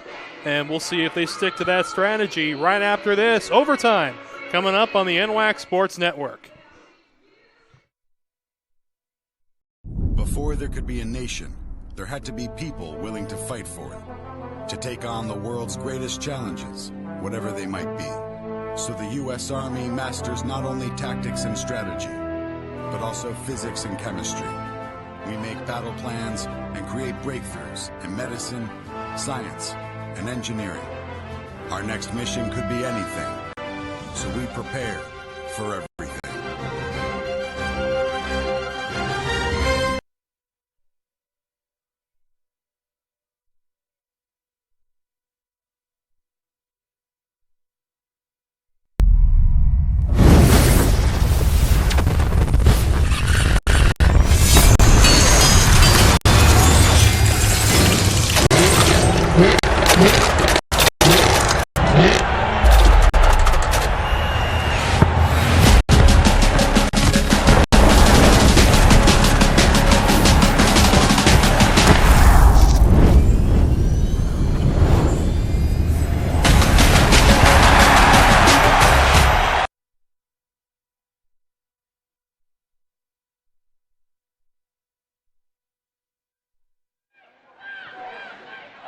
And we're back now at Starfire Stadium. So we've seen 2 electric halves so far here, and now we get some bonus overtime. There you go.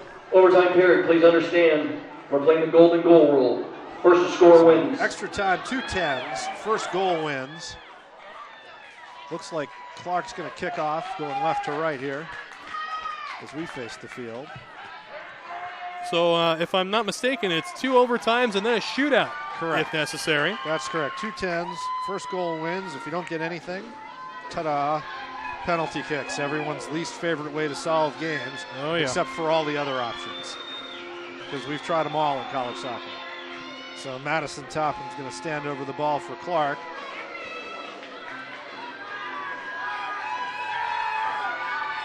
Highline. Mackenzie Buell still not back in the game for Highline. I'm a little surprised not to see her. Fiona Dawson tucked into that attacking mid-roll. Bowen doesn't quite get it. Ochoa goes back to McMahon. Both teams back where they started. Highline. Highline turns it over. They're going to have to hustle here to prevent a corner, and they do.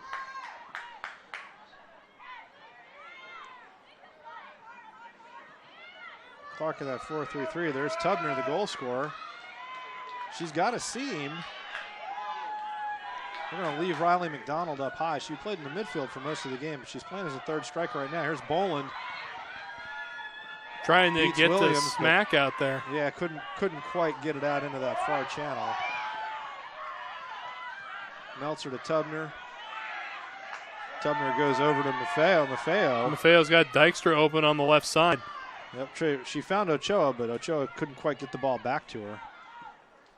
So Clark staying in that 4-3-3 that they kind of ended the game in. Ball gets swung across. There's McDonald. Ends up being a great dummy for Meltzer, but great save. Hanrath just carried that ball out of bounds. It's going to be a corner. Yeah, it's a corner. I don't think that shot by Meltzer, I don't really think was on goal, but it was really close. I don't think it's tough for Hanrath. You have to be really aware to let that go at the far post on a play like that. But her momentum carried herself and the ball out of bounds. And it's Clark who gets their first corner of the extra time. What's this, their 5th of the game, I think. Great ball in. Highline. Gets it saved. Highline defender pushed that ball across. Goalkeeper was trying to be clever on the break. Ended up setting up Smack to lose the ball to Williams. Now I think that's Topham. Now Williams cuts around Lopes. Back to Topham. It's out to Mcdonald. 20 yards out. Takes the shot. Hanrath's going to scoop that up. But that's not necessarily a player you want to leave alone to take that shot. Absolutely not. She's been very effective up front all day. Oh yeah, Tia Lopes, uncharacteristically a little bit slow to step to that. Of course, we are in the 93rd minute of the game here. Mm-hmm. And now a long ball into Bolin, one-on-one against Williams. She turns, forces Williams back, still on the ball, turns again, and Clark is able to scramble it clear. Boy, this will be one of those few times in soccer where you watch the clock count up. I was getting a little confused out there when I took a glance at the scoreboard. Well, you've got I really think there's some sort of a rule in soccer that every league has to handle the clock differently. So the NWAC does it the same way the Premier League. There's Bolin turning, but in the end, not much of a challenge for Higgins. Shot wasn't on frame. But the NWAC, they run the clock the way the Europeans do, running up to 90. College, of course, counts down, and the official time is on the clock. In the NWAC, the official time's on the field. And there's a good ball in. That's Smetzler. She touched it a little too deep, and Lopez, ever aware, just lets it roll out of bounds. And I think that's Bella Keene stretching, stretching and trying to stretch that cramp out.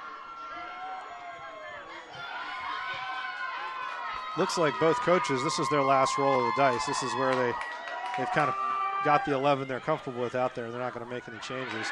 And there's Tubner winning that ball after Highline won basically every long ball for the first 70 minutes.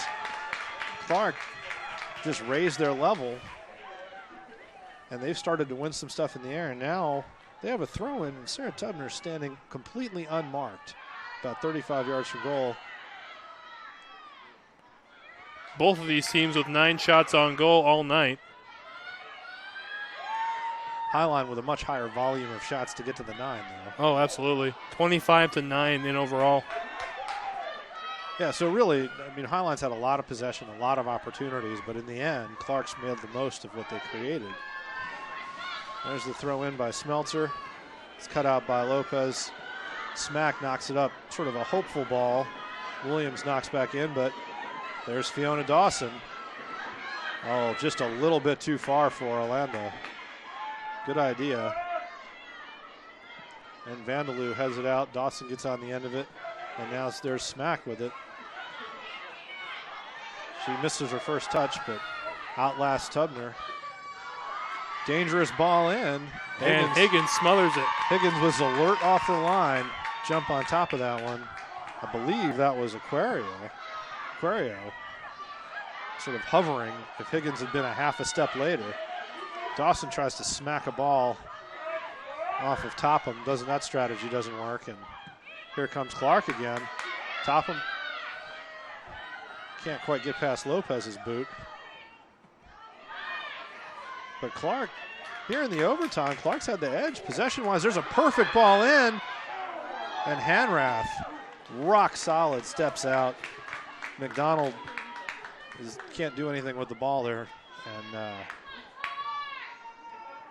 dangerous moment. And now you've got, if you're Highline, you've got a defender standing behind your goalkeeper stretching. And there's Dawson with a good slide to win it, but the ball comes right back. Hanrath's going to call everybody off that. So 6 minutes and 20 seconds into the first overtime. Yep, the last 3.5 minutes of the first session. Wow, Hanrath got all of that ball. But and Highline eventually picks up the pieces. Here's Aquario. Big touch in. Williams recovers. Quality defense by Williams there. Brilliant defending by Williams. And now she's moving up. Yep, nice little pass out to Smeltzer. Smeltzer's got Ochoa down the line and can't quite execute the pass. They saw it. Technically, that's a much more difficult pass than it looks, the way the ball's rolling, but I'm sure Smeltzer would like to have that back. It was a nice run by Ochoa. Smeltzer cuts out the throw. Ochoa gets to that one, plays it into Tubner, and Tubner, another long ball. And Mcdonald, as she started to run for that ball, got tangled up with Vandaloo and went down. No call. But that would have been an easy call for the official if she felt she wanted to make it. There's Lopes, beats two players, plays it out to Smack, and there's Boland in space, but that ball's, she would have needed a moped to get to that one. Sticking with the European vibe. There you go. With mopeds. Well, you know, I'm evergreen, so, you know, we have a wide variety of vehicles on our campus. Oh, yeah. And I've definitely walked past those electric plug-in preferred parking spaces closest to the building and thought about, I wonder if I could make a wire that would plug into my car.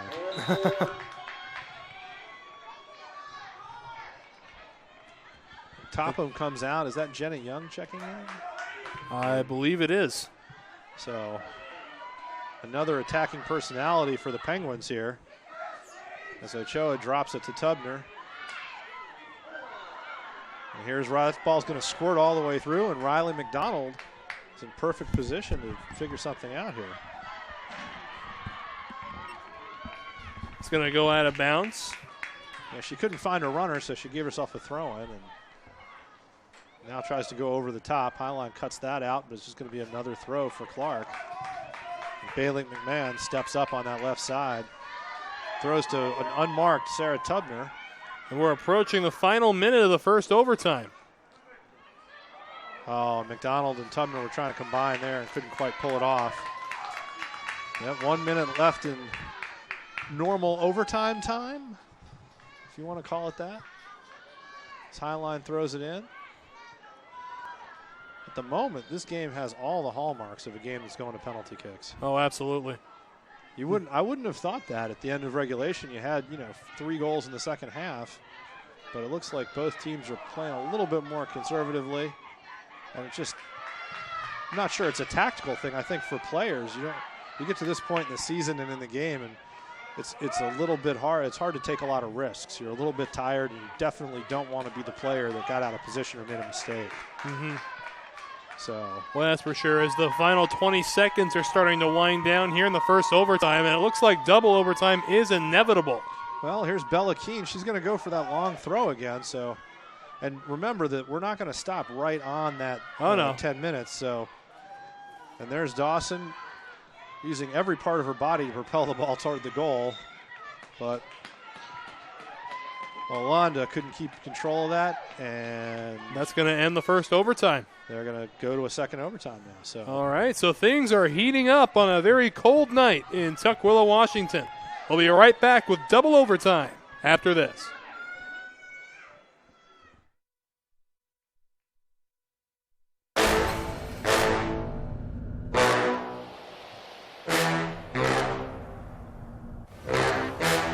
This is Combine Training.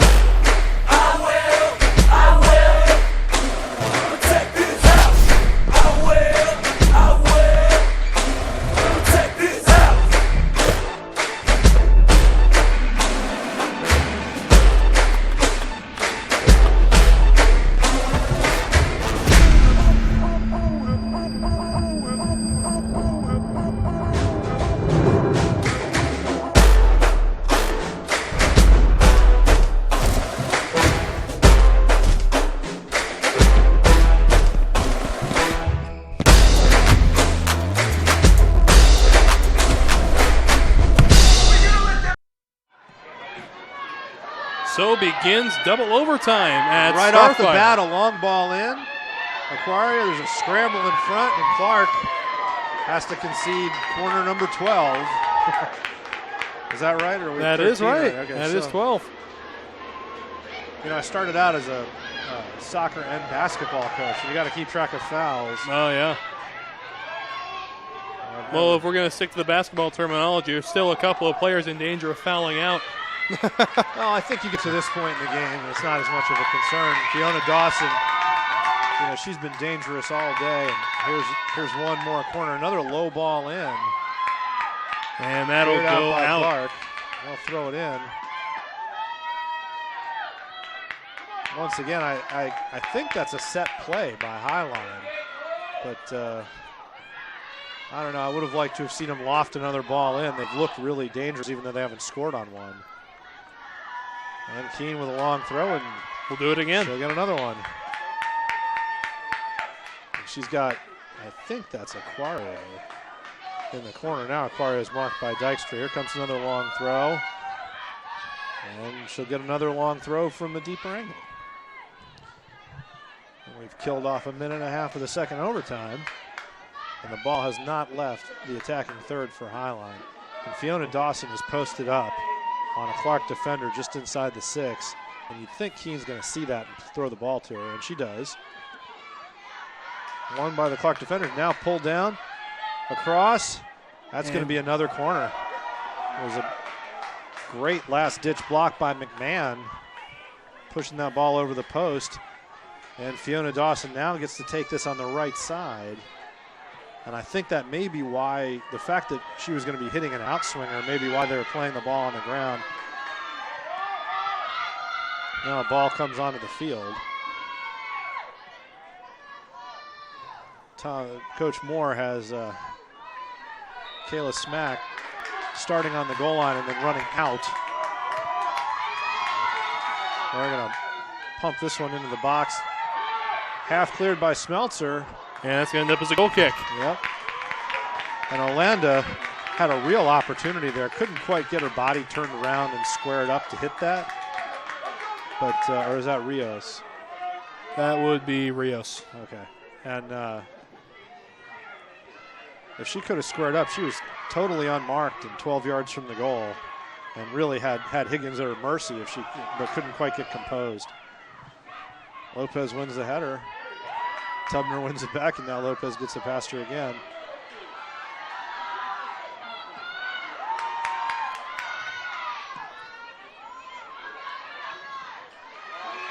Pulled down. Tries the left foot kick, and it's gobbled up. Good work out there by Higgins. Been solid all night. Absolutely. Once again, you know, the last touch wasn't quite what you would have liked. You know, Aquaria, I think that was, or was that Navarro? Brought the ball down really well, but then just couldn't quite get her balance to really hit one right at the top of the 18 there. And now you got Rojas swinging it out wide.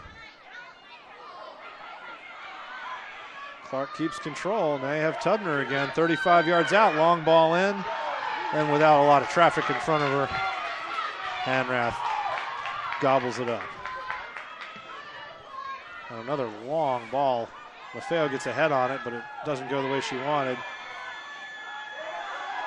Well won there by Kayla Beard. And just too far. Yeah, rode out the foul, and then Tubner got a little too ambitious. And now Highline's got the ball again. Cleared by McMahon, but here comes Ochoa. She's going to run this out and put Morton under a lot of pressure and create a throw-in for Clark. Substitution.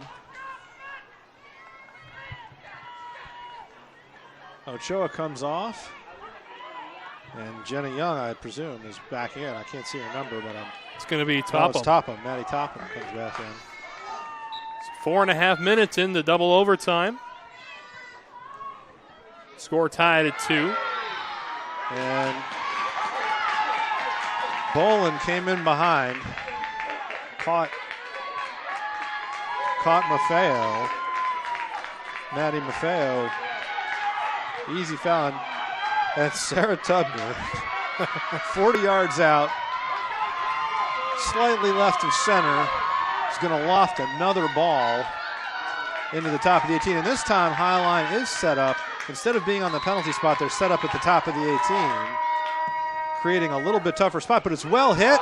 And nice save out there. Hanrath. Wow. Tubner got all of that. Hanrath with a great play to tip that ball up over the bar. Didn't quite get it all the way over the bar, and instead could have paid a price, and instead it hits off the crossbar, and she calmly collects it. As if nothing ever happened. And Highline is right back on the attack. There's Dawson with a long ball in. Almost mishandled by Higgins. That low, hard shot has bothered Higgins a couple times. And that one almost got away. She recovered. And here comes Clark again. There's Young. Keene volleys it clear. Kayla Smack up to Boland. Boland was all alone.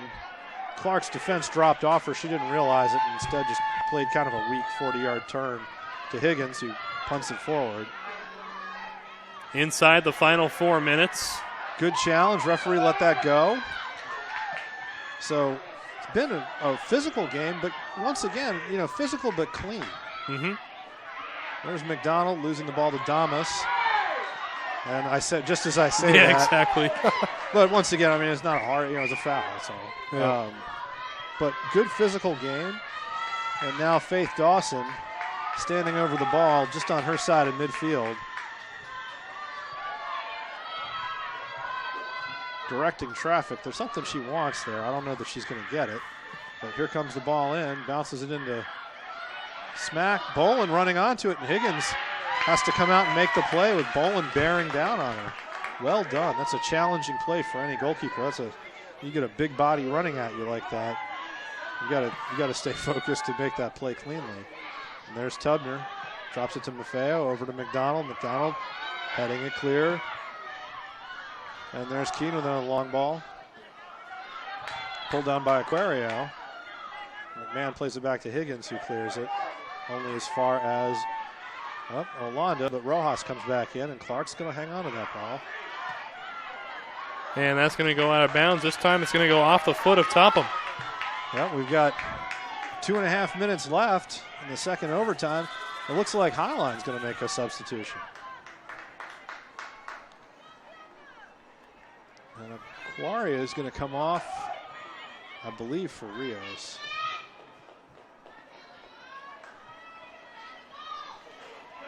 Is that right, or for Navarro? Those silver numbers have flummoxed us all day long here. Good header by Rojas, cleared by Clark. Riley McDonald's 1-on-3, but Highline's players are all facing their own goal. And Lopez solves it, gets clear, and plays a ball that was headed across the face of goal by Clark, and Dykstra scrambles it out of bounds.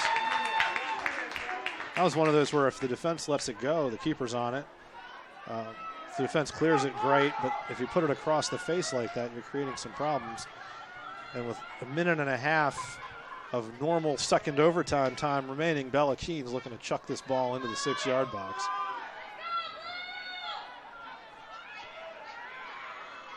Fiona Dawson, it's loose. Boland keeps it in, rebalances herself, puts it across the face. Kayla Smack heads it, but can't get much on it, and Higgins comes out to claim. And here we are in the final minute of double overtime. A shootout, a mere 40 seconds away. Well, 50 seconds. Plus stoppage time. Plus stoppage. Here's Fiona Dawson, but as penalty kicks loom, Clark clears the ball out of bounds. I'm not sure if either of these teams would. It's usually in a game like this, you get to a point where one team is thinking, you know what, I think we got a better shot at PKs. I don't know that either team's real. I think both these teams would like to win it if they can figure out how to do it with 20 seconds to go in normal time. Rojas, unmarked by Highline, swings the ball in. Cleared easily, and here's Fiona Dawson. Beats Rojas, beats Tubner. Slides through another challenge, still has it. And now Clark clears it out for a throw-in. And on we go to a shootout. And the official's seen enough. All right. She's going to end that second overtime. And we are on to the shootout. All right, so we'll have the shootout. And we'll crown a winner of this game right after this. As certified jumpers, divers, and survival experts, Special Forces are dropped behind enemy lines to train foreign fighters, carry out covert missions, or prevent future conflicts. These soldiers live for the challenge, highly trained and highly intelligent. Special Forces soldiers are the best of the best.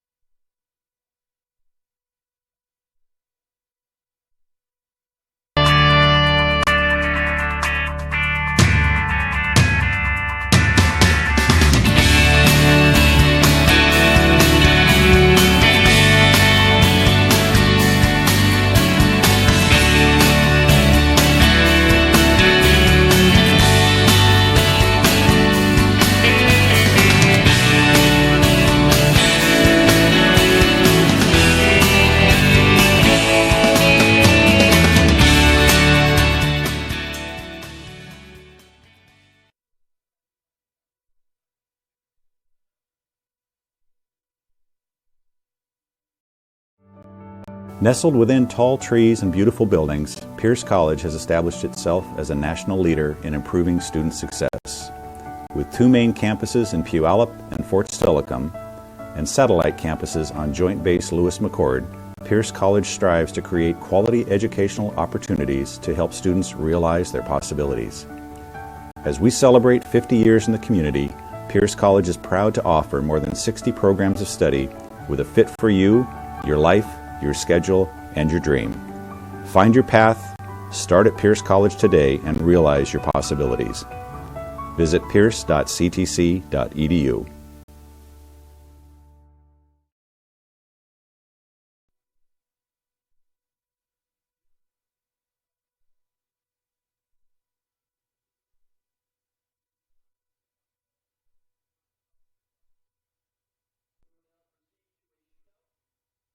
Five players from each side will determine the outcome of this match.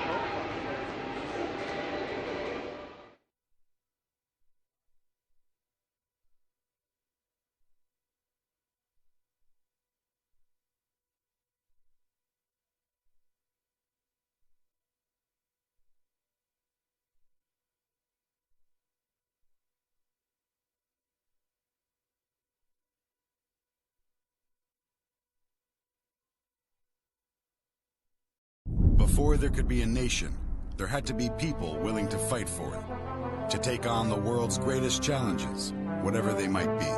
So the U.S. Army masters not only tactics and strategy, but also physics and chemistry. We make battle plans and create breakthroughs in medicine, science, and engineering. Our next mission could be anything, so we prepare for everything.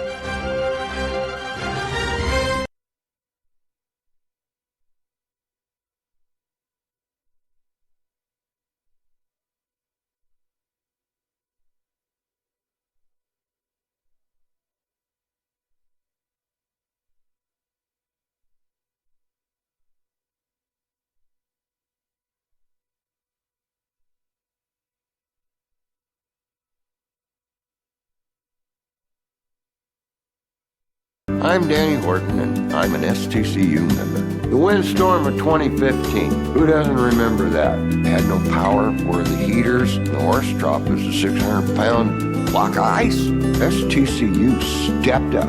I went straight down. I got the loan I needed. If it hadn't been for STCU and the ability to provide everything I needed, where would I have been? I'm Danny Horton, and STCU is here for good.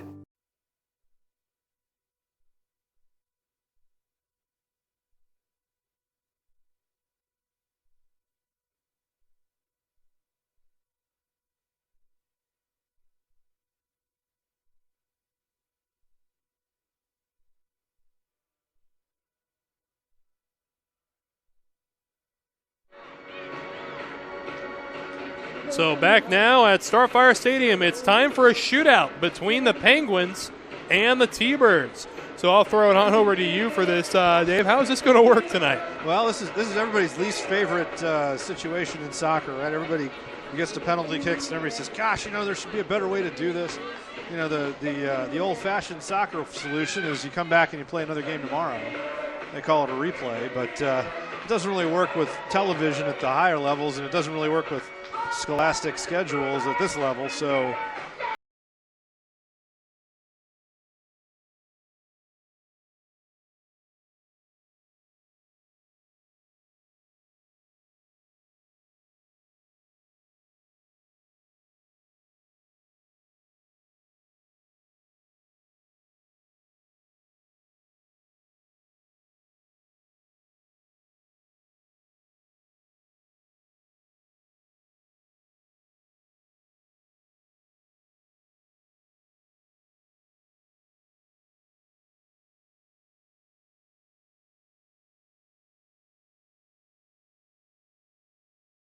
just tough. I mean, you got to pick one, so you go to what's in some ways a coin flip, but it's the most soccer-like solution we can come up with to end the game.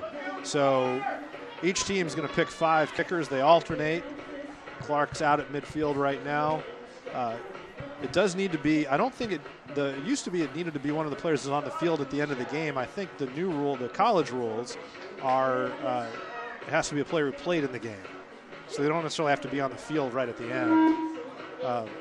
Each coach turns in a list of 5 kickers to the official, and they come out alternating in order. If it's still tied after 5, you go to the next 5. And if somebody at that point, it's sudden death. So if you get ahead on the 7th kick or 8th kick. So the Truth in Advertising region final, when I was at Oxford of Emory, we won the district championship for the NJCAA on penalties. And it was our 5th kicker, or our 7th kicker, who scored the winning goal. Actually, our starting goalkeeper had the game winner, and she got us through to nationals, and she also had won the state championship with her final penalty kick as a high school goalkeeper. Well, away we go. Here we go. Clark's going to kick first. Usually, I've experimented with different things. Usually, I think in a shootout, you want to be the team that kicks first. The smart thing is, we'll do the second one. But generally speaking, you make most of your PKs, and so if you're kicking second, you're under an immense amount of pressure. It'll be Maffeo kicking first for Clark. Matty Maffeo had a great game. Started as outside back, played a lot of the game as a defensive midfielder. The first kicker for Clark, and she buries it. She got Hanrath going the wrong way. And now it's up to Clark to answer. This is going to be, I believe, Sarah Olanda, yep. So, battle of the midfielders from the end of the game here. Olanda was a center mid. And she'll face Maggie Higgins from Clark. See if she can get Highline on the board here first. Kick on the way. In. Higgins guessed she read that kick correctly. Olanda, generally speaking, you want to aim low, and you want to hit it, between basically within about 2 yards of either the right or left post. So Sarah Tubner will be kicking for Clark. The goal scorer, Sarah Olanda, took a little bit of a risk there, went high. Didn't hit it that hard. I mean, Higgins got across, just couldn't get to that ball high in the corner. And now Tubner has already put a free kick past Hanrath. Looks to put Clark back in the lead here. Well, it starts to feel like a golf game here, doesn't it? The peanut gallery quiets down. Everybody gets quiet. I feel like we should whisper. I know. And there's a block. Hanrath got a good jump. And to be fair, Tubner, if you're drawing it up, you'd want that ball to be a little bit further towards the post and not quite that central to the goal. Good save by Hanrath, though, because Tubner hit that ball well. And now Jenna Jensen, the substitute, Jenna Jensen, steps to the penalty spot for Highline with a chance to put them ahead. Higgins still moving on the goal line. And Highline takes the lead. Highline takes the lead. Higgins got a good hand on that, but couldn't keep it out. I thought actually when Jensen kicked it, I thought Higgins had a good jump and would make the play, but she couldn't quite keep it out. I'll tell you, after you miss, that is a very long walk from the top of the penalty area back to your team. Kicking next is going to be Maddie Topham. Yeah, Maddie Topham really needs, this is now, the pressure is really on her. If Hanrath can make a save here, they could have a chance to go up 3-1. Over the net. And Topham leaned back a little bit, sent that ball into the railway there, and so in order for Clark to win this, both their keeper, Higgins, and the rest of their scorers need to be perfect. Well, not yet. Now it's 2-1. 2-1. So right now Rios is Rios, correct? Getting ahead of myself. I'm sorry, Aquario. And Higgins, if Higgins can save this, it's still 2-1. If it goes 3-1, she saves there it is. Yeah, way too close to the keeper. It was a good hit. Oh yeah. But Higgins made a good save. Read it well. Also, you figure, so far there have been 4 shots. Well, 3 to the right side and 1 up over the goal, and or 5 to the right side and 1 over the goal. So it's still 2-1. This is Ochoa is the 4th kicker for Clark. Is that correct? So she can tie it up here. There it is. Got Hanrath going the wrong way. Side netting. Wouldn't matter. Hanrath could have guessed right. She wasn't going to get to that one. And it's 2-2, but Clark has 1 kicker left. Highline has 2. And this is Fiona Dawson, who scored on that screamer from about 35 yards out.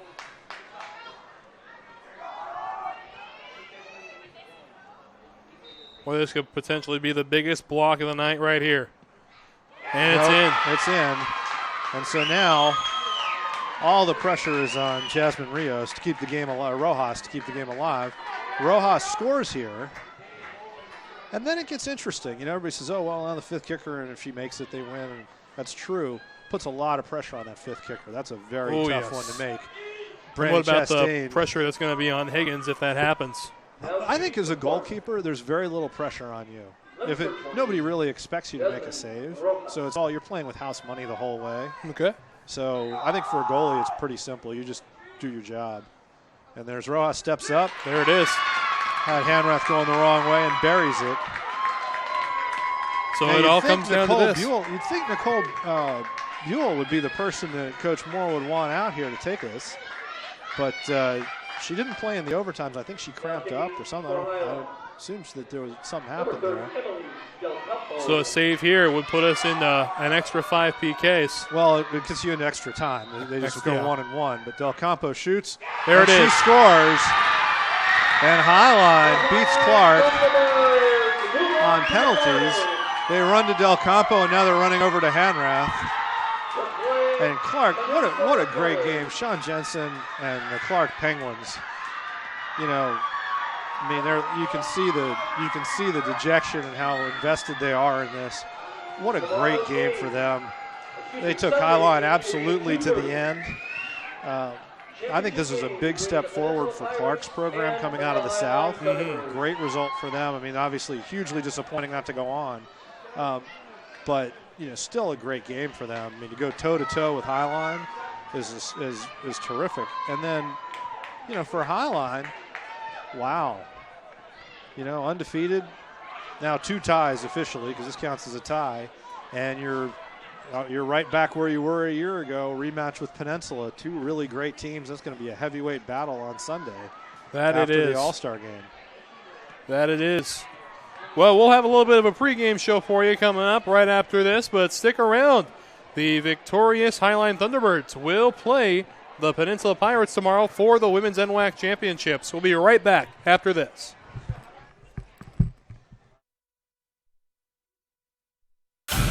As certified jumpers, divers, and survival experts, Special Forces are dropped behind enemy lines to train foreign fighters, carry out covert missions, or prevent future conflicts. These soldiers live for the challenge. highly trained, and highly intelligent. Special Forces soldiers are the best of the best.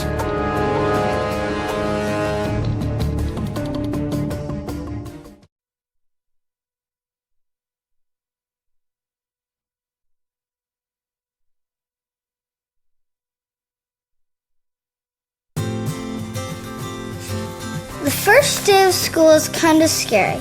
You don't know your teachers yet or who your friends will be. But school is really important. It's how you learn things and grow. Okay, I'm ready. You're gonna do great, Mommy.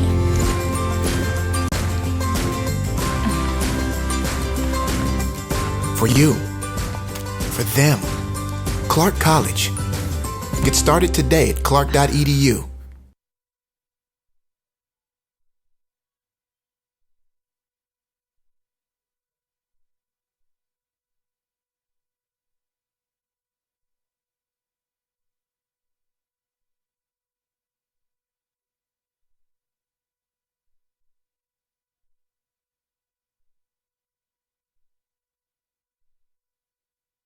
Before there could be a nation, there had to be people willing to fight for it, to take on the world's greatest challenges, whatever they might be.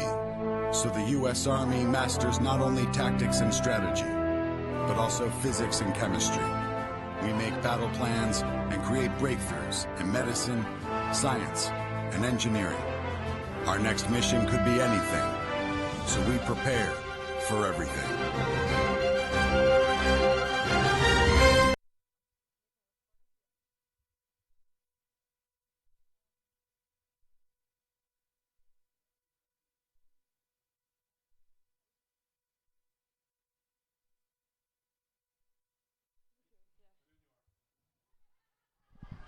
And a big welcome back to Starfire Stadium. I'm here with Fiona Dawson and Jocelyn Hanrath. Now, talk about a gut-wrenching game going into 2 overtimes plus the shootout. So I want to talk to the keeper first.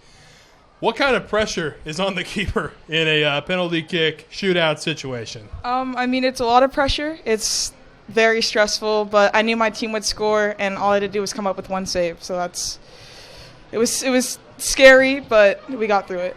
All right, and now let's go to Fiona. You guys are going to the championship for the second year in a row, facing the same team for the second year in a row. So what are you guys' thoughts going into tomorrow's game against Peninsula? We have a lot of respect for Peninsula. They're a really good team, obviously, because they've made it this far.